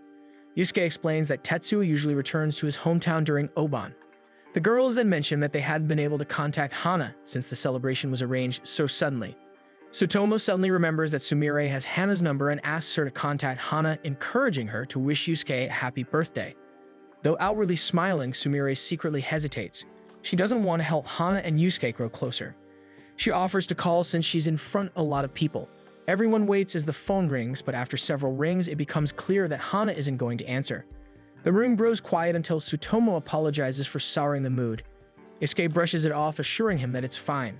Yusuke thinks Hana has probably forgotten about his birthday, but he doesn't want to remind her and risk making her worry. He reasons that this is probably for the best, even if part of him feels disappointed. Sumire, however, notices the faint sadness in his eyes behind the smile he forces. Meanwhile, Kizuki scrolls through his messages with Hana, still bothered by the fact that she hasn't arrived. A heavy feeling grows in his chest, and his thoughts begin to wander. He imagines that Hana might have gotten into some kind of accident on the way. The thought unsettles him, but he quickly shakes it off, telling himself he's being ridiculous. At last, the rain lets up. Hana immediately dashes down the sidewalk, determined to make it to Yusuke's house as quickly as she can. Just then, a truck passes by, splashing water all over her. She stops in her tracks, staring down in horror at the soggy package in her hands. Nearby, a window shows her reflection clearly. Her clothes are drenched, streaked with mud from the splash. The present she worked hard to prepare looks pitiful in its soaked wrapping. The sight breaks her spirit. Instead of pressing forward, she makes a painful decision and turns around, heading back home. When she finally arrives, her mother greets her at the door, immediately pointing out that her phone has been ringing nonstop. Hana hurries to check it and finds several missed calls, some from Kizuki and others from Sumire, all asking about her whereabouts and telling her about Yusuke's party. Her stomach twists with regret. Her mother notices the mud and water all over her clothes and asks where she has been, concerned about her disheveled appearance. Hana avoids answering, instead asking for a paper bag she can use. Hana then decides she wants to go out again. At Yusuke's place, Yusuke is busy cleaning up the dishes when Kizuki approaches. His expression is serious as he tells Yusuke that Hana had originally planned to visit them today, but now she isn't answering her phone. Yusuke barely has time to process this when Kizuki's phone suddenly rings. Seeing Hana's name flash on the screen, Kizuki answers immediately, relieved to hear her voice and know nothing bad has happened. He wastes no time handing the phone to Yusuke, insisting he go meet her. Though confused, Yusuke obeys and runs out of the house while answering Hana's call. She tells him she's waiting by the nearby park. Without hesitation, he tells her to stay put as he's already on the way. When Yusuke arrives, he spots Hana right away and calls out to her. She looks startled but quickly thrusts a plain paper bag toward him, apologizing for its condition and wishing him a happy birthday. She explains that the gift inside had gotten dirty in the rain and she didn't want him to see it in such a state. Yusuke's face warms as he takes the bag. His smile softens as he thanks her, admitting that he had honestly thought she had forgotten about his birthday. Seeing that she went through so much trouble just to deliver his present fills him with genuine happiness. Hana, watching his expression, feels her own heart skip a beat. Yusuke tells her that he'll make sure to celebrate her birthday next year as well, but Hana insists that today is about him and he shouldn't think about her. Shyly, Yusuke asks for her IN ID, explaining that Kizuki already has it and he wants to be able to contact her too. Hana gives him her information without hesitation. When Yusuke's face brightens even more at this small exchange, Hana feels as though she is the one who has just received the best present of all. During the summer, Yusuke brings home groceries when he notices a poster about the summer festival happening tomorrow. He wonders if there will be fireworks, remembering fondly how he and Hana lit sparklers earlier in the season. He had already messaged his friends, inviting them all to the festival, so he checks his phone in his room to see if there are any replies. Unfortunately, everyone is unavailable, either sick or busy with other plans. Just as he is about to accept that he'll be going alone, Hana replies that she's free and can join him. His face instantly lights up, but then Tsutomu's words about being alone with the girl come back to him. He rushes to Kizuki, asking if he can come along with him and Hana. Kizuki only gives him a bored look and asks why he can't just go with Hana alone. Yusuke slumps to the ground, feeling defeated. Later, during his bath, he wonders if he should tell Hana that it will just be the two of them. But he worries that doing so might scare her off, leaving him alone for the festival. The next day, he waits for Hana and notices people staring at him. Before long, Hana arrives in a yukata and Yusuke is momentarily stunned. They both grow shy, relieved to see that they are both wearing yukata, even if it was their parents' decision. Finally, Yusuke admits that it will only be the two of them. Hana is surprised, but they continue their evening together regardless. As they walk, Hana suddenly asks if they can take the long way, and they end up in an arcade area in front of a photo booth. She shows Yusuke the photo coin she received from Tetsuo, explaining that it's only valid today. Yusuke's eyes soften, relieved that Hana doesn't seem to mind being with him, but he is caught off guard when she offers that he use the coin instead. He suggests that they both take photos and they end up with awkward shots together. Yusuke carries the copies as they walk, admitting that the photos turned out cute and that it's his first time in a photo booth. Hana tries to calm herself, convincing herself that Yusuke is simply happy with the photo booth experience and not necessarily because of their photos. Yusuke spots Kenta and Shinatsu not too far away and tries to call out to them, but Hana panics and stops him. She explains that they're probably on a date and it would be better not to bother them. They visit a stall that sells masks and decide to put them on in case they run into Kenta and Shinatsu. Continuing their evening, they eat shaved ice and play festival games. Hana excels in a cookie-cutting game, and later, while eating a candied apple, Yusuke points out that her lips have become shiny from the coating. Both of them grow embarrassed by his words. Suddenly, someone calls out to Yusuke. They quickly pull their masks over their faces, but when Yusuke realizes it's his middle school friends, he relaxes and greets them. He moves to introduce Hana, but as she removes her mask, she notices their expressions turn uneasy. Hana quietly tells Yusuke she'll step aside so he can catch up with his friends. The girls whisper that her attitude is rude, which prompts Yusuke to defend her. One of his male friends throws an arm around him and asks if Hana is his girlfriend. Yusuke tries to deny it, but the boy laughs and wonders aloud why Yusuke couldn't find a cuter girl, saying Hana doesn't look pretty. Standing off to the side, Hana overhears everything. The words sting, and she can't help but recall an incident with one of her male classmates back in middle school. Yusuke, however, declares that he wants to be with Hana. He pulls away from his old friends, grabs her hand, and runs off with her. Meanwhile, a gal named Saya arrives at the festival, excitedly chatting with her friends over the phone. She also happens to be from Yusuke's middle school. Her friend has mentioned that they ran into Yusuke and his girlfriend, which surprises her. Out of the corner of her eye, she spots someone who looks like Yusuke running past, but she brushes it off and focuses on meeting up with her group. Yusuke rushes past people, still upset over how his old friends immediately misjudged Hana. Hana eventually makes him stop, apologizing for being rude and suggesting that she should go home so he can enjoy the festival with others. She thanks him for the evening, admitting that spending time with him at the festival has made her happy. Yusuke's eyes soften. He gently removes her mask, telling her that he wants to spend the rest of the festival with her, firmly asking her to stay by his side. Hana's eyes glisten with unshed tears as she agrees to remain with him. The fireworks begin, drawing everyone's attention to the sky. Even people outside the festival are treated to the sight if they look up. Yusuke and Hana move to a more private spot to watch the rest of the show, and both admit they're happy to experience watching fireworks together again. Yusuke steals a glance at Hana and feels his face heat up, so he hides beneath his mask. Quietly, he admits to himself that he thinks Hana is the cutest girl he has ever met. Not too far away, a guy notices them and recognizes them both. Summer eventually comes to an end and school starts again. Sumire approaches Hana, but Tsutomu also joins them. They both stare at him until Hana points out that he looks thinner. Tsutomu is pleased that Hana noticed, and Hana wonders if working on his appearance is part of his plan to become manlier. Soon, others also compliment him, and he takes it all in, never admitting that he lost weight because of his illness. Yusuke enters the classroom and greets everyone, with his friends greeting him back. Hana decides to greet him too, but she accidentally bites her tongue, messing up her words. Yusuke smiles at her gently and greets her, making Hana nervous since this is the first time she's seen him since the festival. Classes begin, and their teacher announces that they will be getting a transfer student. Soon, a tall blonde girl walks in and introduces herself. She immediately notices Yusuke and Tetsuo, expressing her delight at being in the same class as them. Her familiarity with both boys makes Hana and Sumire wonder what her relationship is with Yusuke and Tetsuo. During break, Saya immediately goes to Yusuke, happy to see that he hasn't changed much since they last met. She then asks about his girlfriend, which shocks the friends nearby who overhear. Yusuke reacts with surprise, clearly not aware that people think he has a girlfriend. Hana looks down, her heart sinking at the idea of Yusuke being with someone else. She wonders what kind of girl his girlfriend might be. Saya explains that her friends told her they saw Yusuke on a date with a girl during the festival. Hana's face pales as she realizes people think she's Yusuke's girlfriend. Yusuke quickly turns his face away, claiming Saya has the wrong idea. Saya eyes him suspiciously, unconvinced by his evasive response until the teacher calls the class to attention for the morning ceremony. Later, in the women's restroom, Hana scrolls through her phone, wondering how Yusuke is feeling. She worries that he won't appreciate rumors about having a girlfriend spreading around campus. She hears voices outside the cubicle and realizes that rumors about Yusuke having a girlfriend are already spreading. The girls in the bathroom chat about how surprised they are, though they assume his girlfriend is Saya. They admit they're a little disappointed, saying they didn't think Yusuke was into easy-looking girls. Hana exits the cubicle and tells the girls they can use it now. They refuse, saying they don't need it, and leave. Hana breathes a sigh of relief, goes to wash her hands, and heads out. As she does, Saya steps out of another cubicle, staring curiously at her retreating form.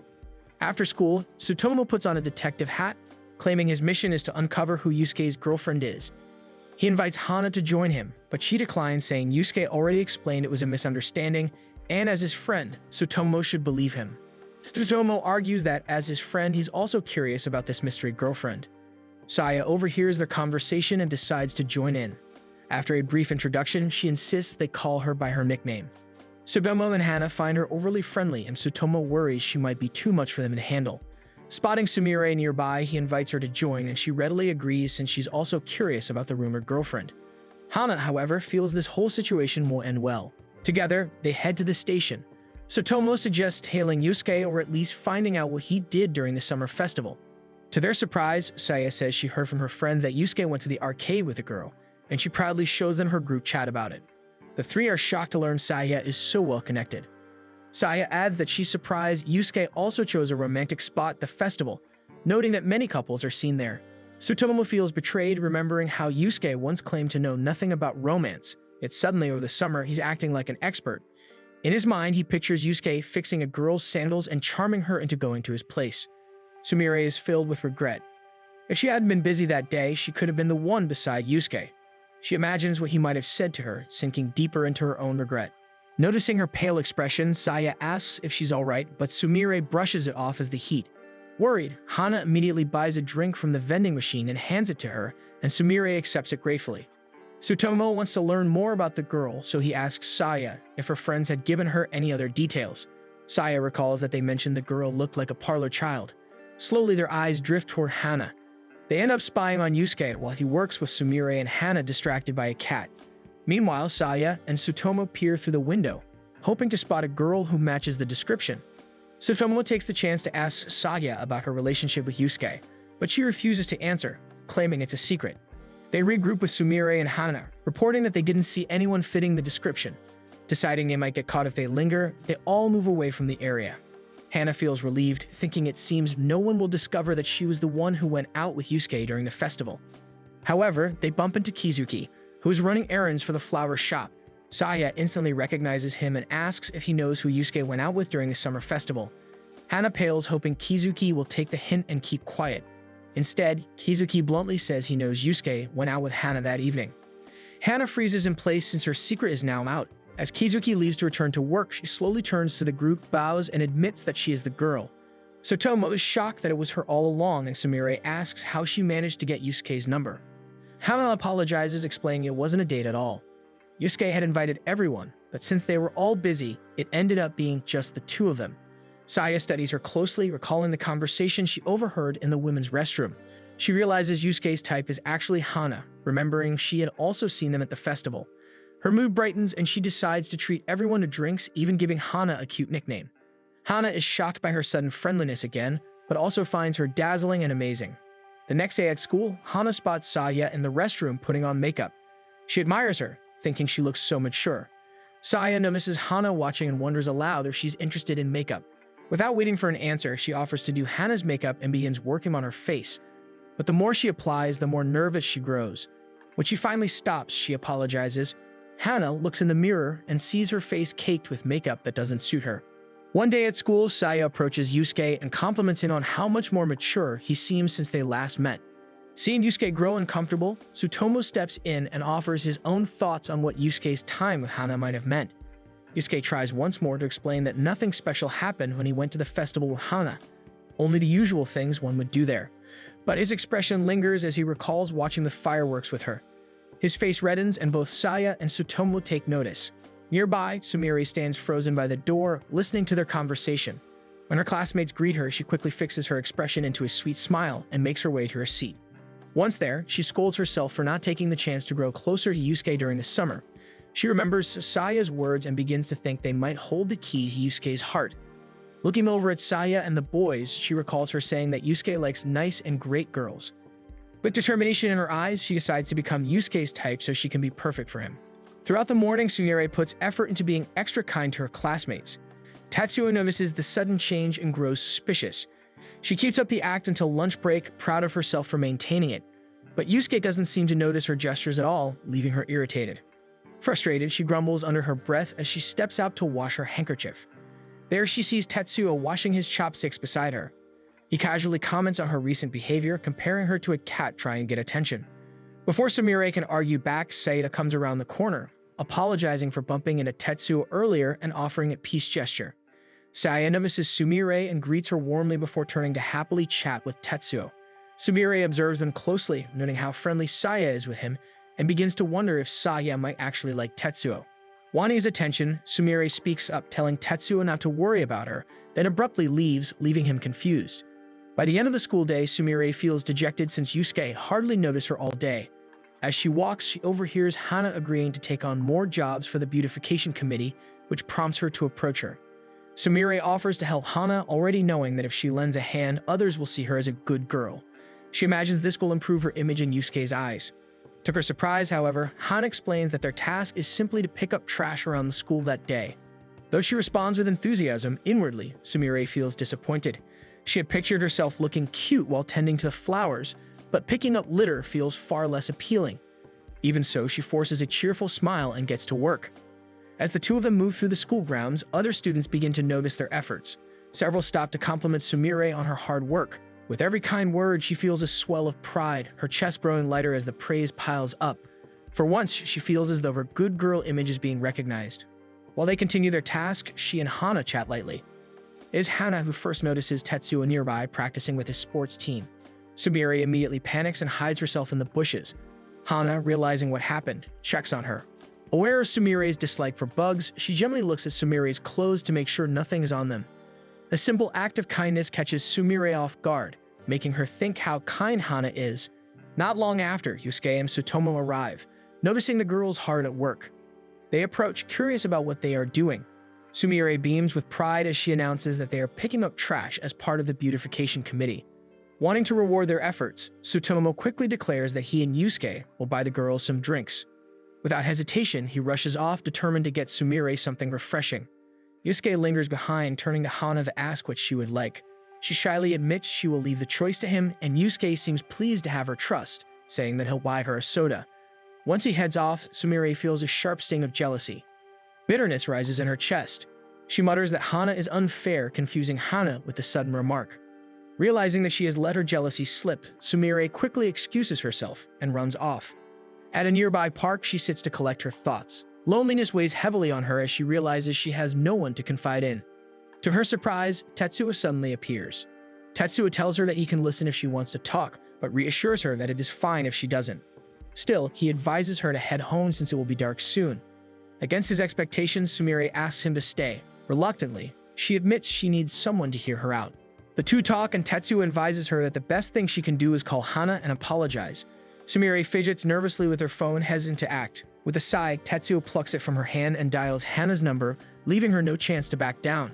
When Hana answers, Sumire begins to speak, but her nerves get the better of her.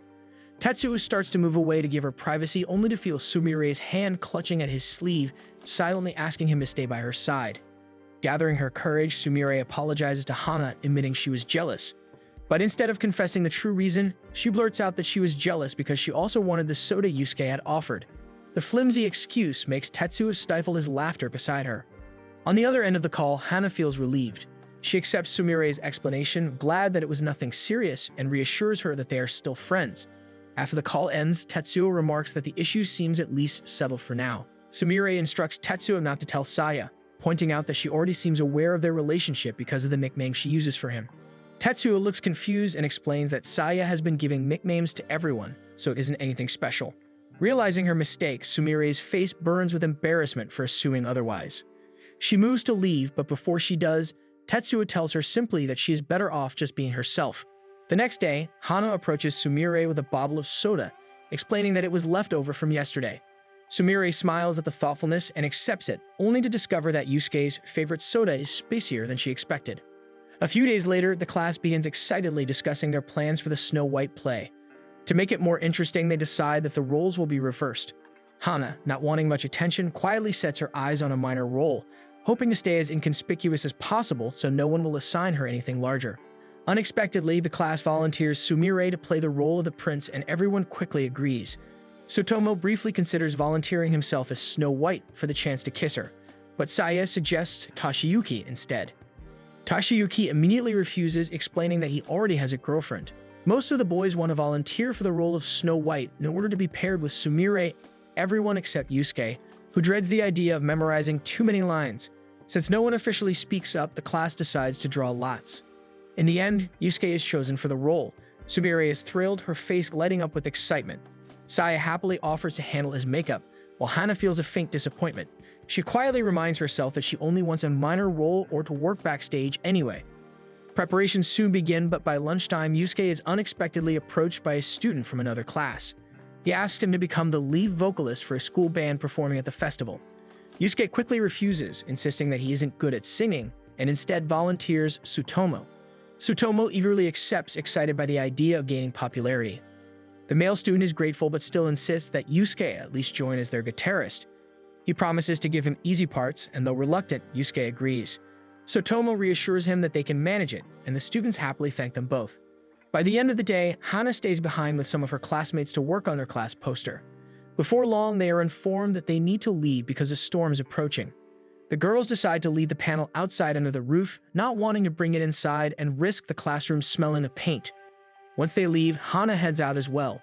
Rain begins to pour heavily, and she quickly opens her umbrella. A sudden gust of wind blows, knocking down a small signboard. Alarmed, Hana remembers the poster and worries it might be damaged. She rushes back to the school, drags the poster inside the classroom, and places it safely away from the storm so it won't get ruined. Hana receives a text from her mother offering to pick her up from school. Relieved, she replies that she would like to be picked up.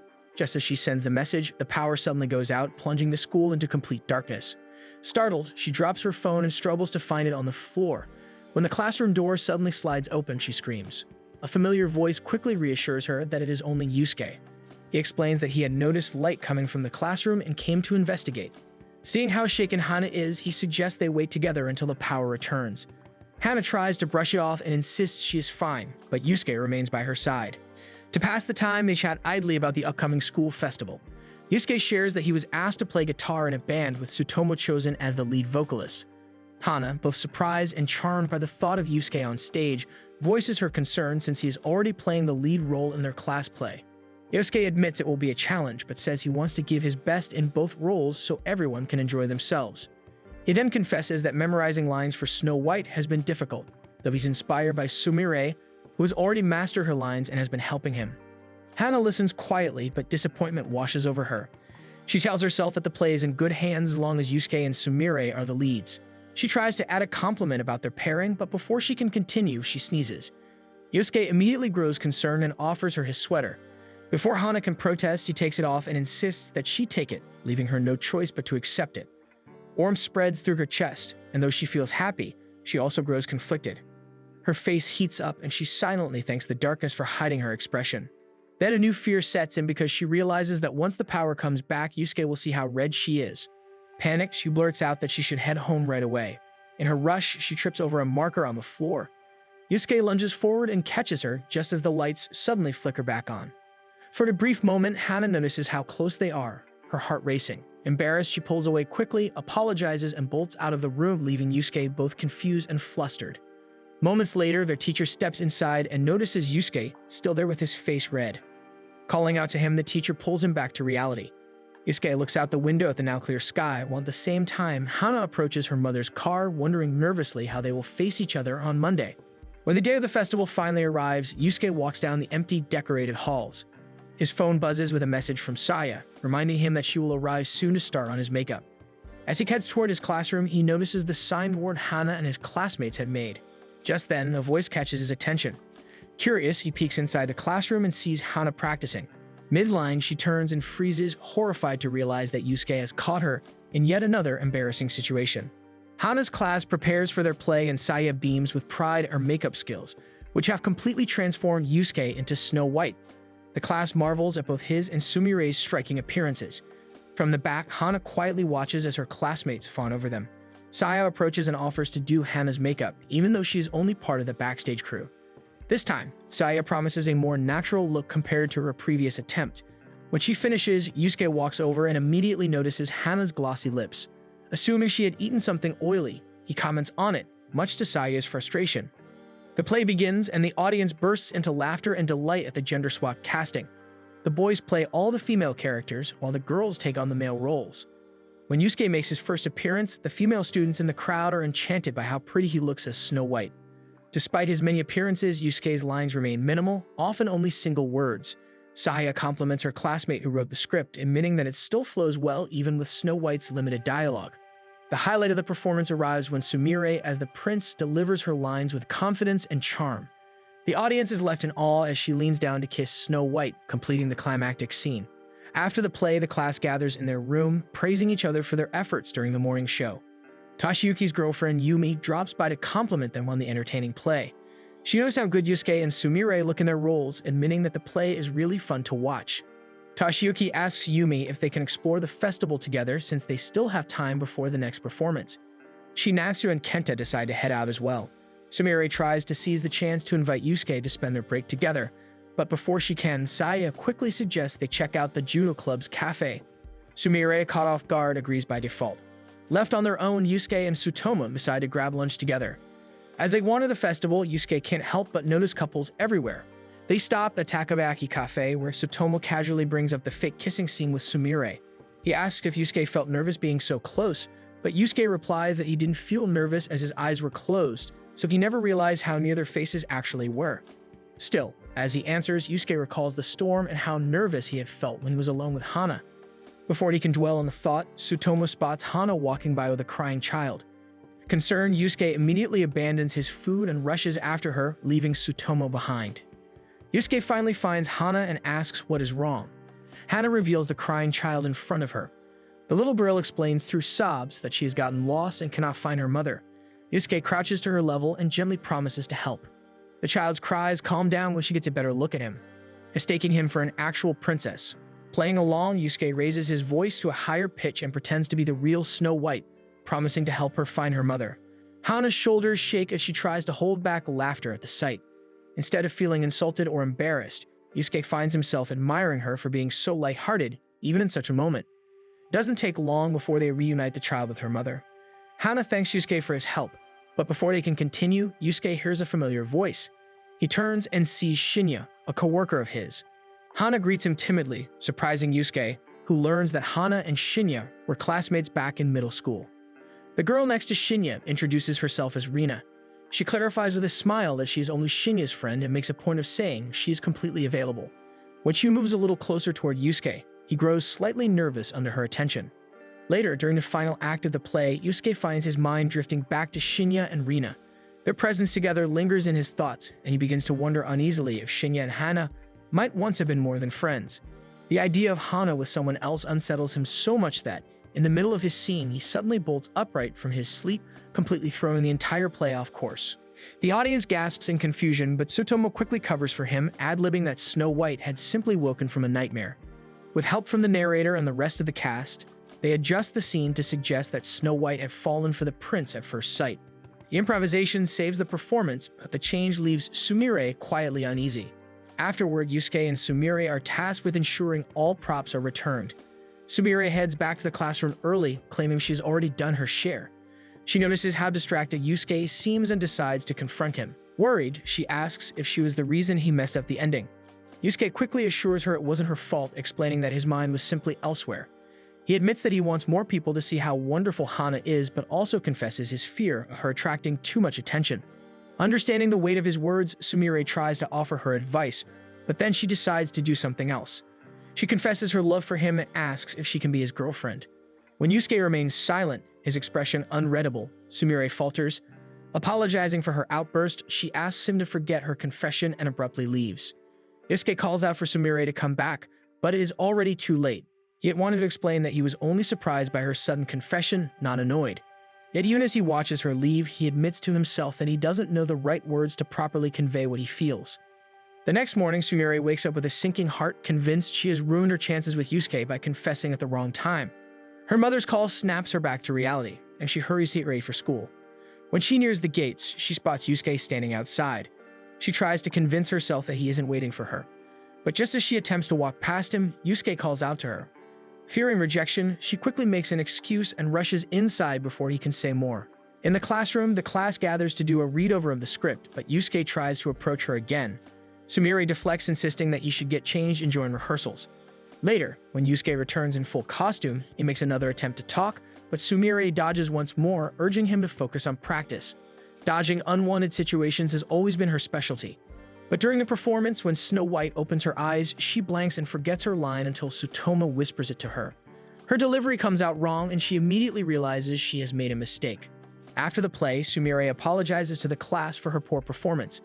Feeling guilty, Yusuke tries to shift the blame onto himself, claiming that his own mistakes had made her nervous. Tsutomu offers to lend an ear, but Sumire excuses herself, saying she only needs time to clear her head. Alone at last, she wanders through the school grounds, telling herself to refocus on the play. Her steps eventually lead her to the judo club's Muscle Cafe. He invites her inside for a drink, but quickly notices that something is bothering her. Reading her expression, he guesses it must be about Yusuke. Before Sumire can explain, Yusuke finds her and pleads with her to listen. Not ready to face him, Sumire bolts in the opposite direction, calling out to Tetsuo to stop him. Tetsuo does as she asks, blocking Yusuke and holding him back. Yusuke struggles against his grip, insisting that he needs to talk to her. Tetsuo eventually lets go but warns him to think about how he appears and to be completely honest with Sumire. Realizing that if he wants a serious conversation, he must also show sincerity, Yusuke removes his wig and runs after her. Meanwhile, Sumire sits outside by the stairs, regretting her avoidance of the situation. She knows she is only troubling everyone by refusing to face Yusuke's rejection. Yusuke finds Sumire and tries once more to talk to her. At first, she refuses to listen, claiming that she's already aware that he doesn't feel the same way and that he shouldn't trouble himself with saying something difficult. But Yusuke gently insists that she deserves a proper answer. He tells her the truth that he can't return her feelings because he already loves someone else. He apologizes for hurting her and for not realizing she had loved him for such a long time. For a moment, Sumire feels this might be the first time Yusuke has truly looked at her. Though it hurts, she decides that it's enough for now. She forces a smile and tells him it's fine, admitting that she knows she is no match against Hana. Yusuke is startled as she knows the identity of his crush. Sumire explains that she figured it out because she had always kept a close eye on him. She encourages him to hurry and get ready since his band's performance is about to begin. Before heading back inside, Yusuke thanks her once more for liking him. Watching him retreat, Sumire thinks his gratitude is sincere. Her mind drifts back to their entrance exam. Yusuke had sat beside her and noticed how troubled she was. She had mentioned she'd forgotten her eraser. Without hesitation, Yusuke had cut his in half and given it to her. Pulling out that same eraser now, Sumire tosses it into the air in frustration. To her embarrassment, it lands on Hana, who happens to be passing by. Hana notices her tears and immediately panics, thinking Sumire might be hurt. She offers to take her to the infirmary. Sumire quickly reassures her that she's fine. Still, Hana studies her carefully and senses something must have happened. Spotting the eraser on the ground, she crouches down to pick it up and gently returns it to Sumire, remarking that it seems important to her. Sumire hesitates before taking it back, holding it close to her chest as fresh tears threaten to spill. At that moment, she realizes she could never hate Hana. Hana has always been kind, always looking out for her, even when she was being mean to Hana. She wishes Hana were easier to hate, but even she has come to realize Hana as a friend. Flustered, Hana tries to cheer her up by offering to help her rehearse her lines. Sumire finally smiles and tells her she's fine on her own since she is confident with her acting. She also encourages Hana to go watch Yusuke's band performance. After Hana leaves, Sumire calls out for Tetsuo, knowing he's been nearby all along. He steps forward, telling her there's no need to explain as her expression already says it all. Sumire thanks him. She says she's grateful for the chance to love Yusuke and admits that having Hana as a rival opened her eyes. Finally, she adds that she's thankful for Tetsuo's quiet presence as well. Meanwhile, Yusuke's band begins their performance, drawing a crowd as they rock out to a love song. As he plays his guitar, Yusuke can't help but think of Hana, the lyrics echoing his feelings perfectly. Hana and Saya watch together, but Yusuke's gaze finds only Hana. For a few moments, his eyes lock on her, and every note he plays feels directed at her alone. Tsutomu belts out the lyrics with raw passion, and the audience is swept up in the band's dazzling energy. Yet while the crowd cheers, Yusuke's thoughts drift elsewhere. His focus is not on the applause or their excitement, it's on Hana, as she too watches him play on stage with amazement. Thanks for watching. Make sure to subscribe so you don't miss new episodes every week.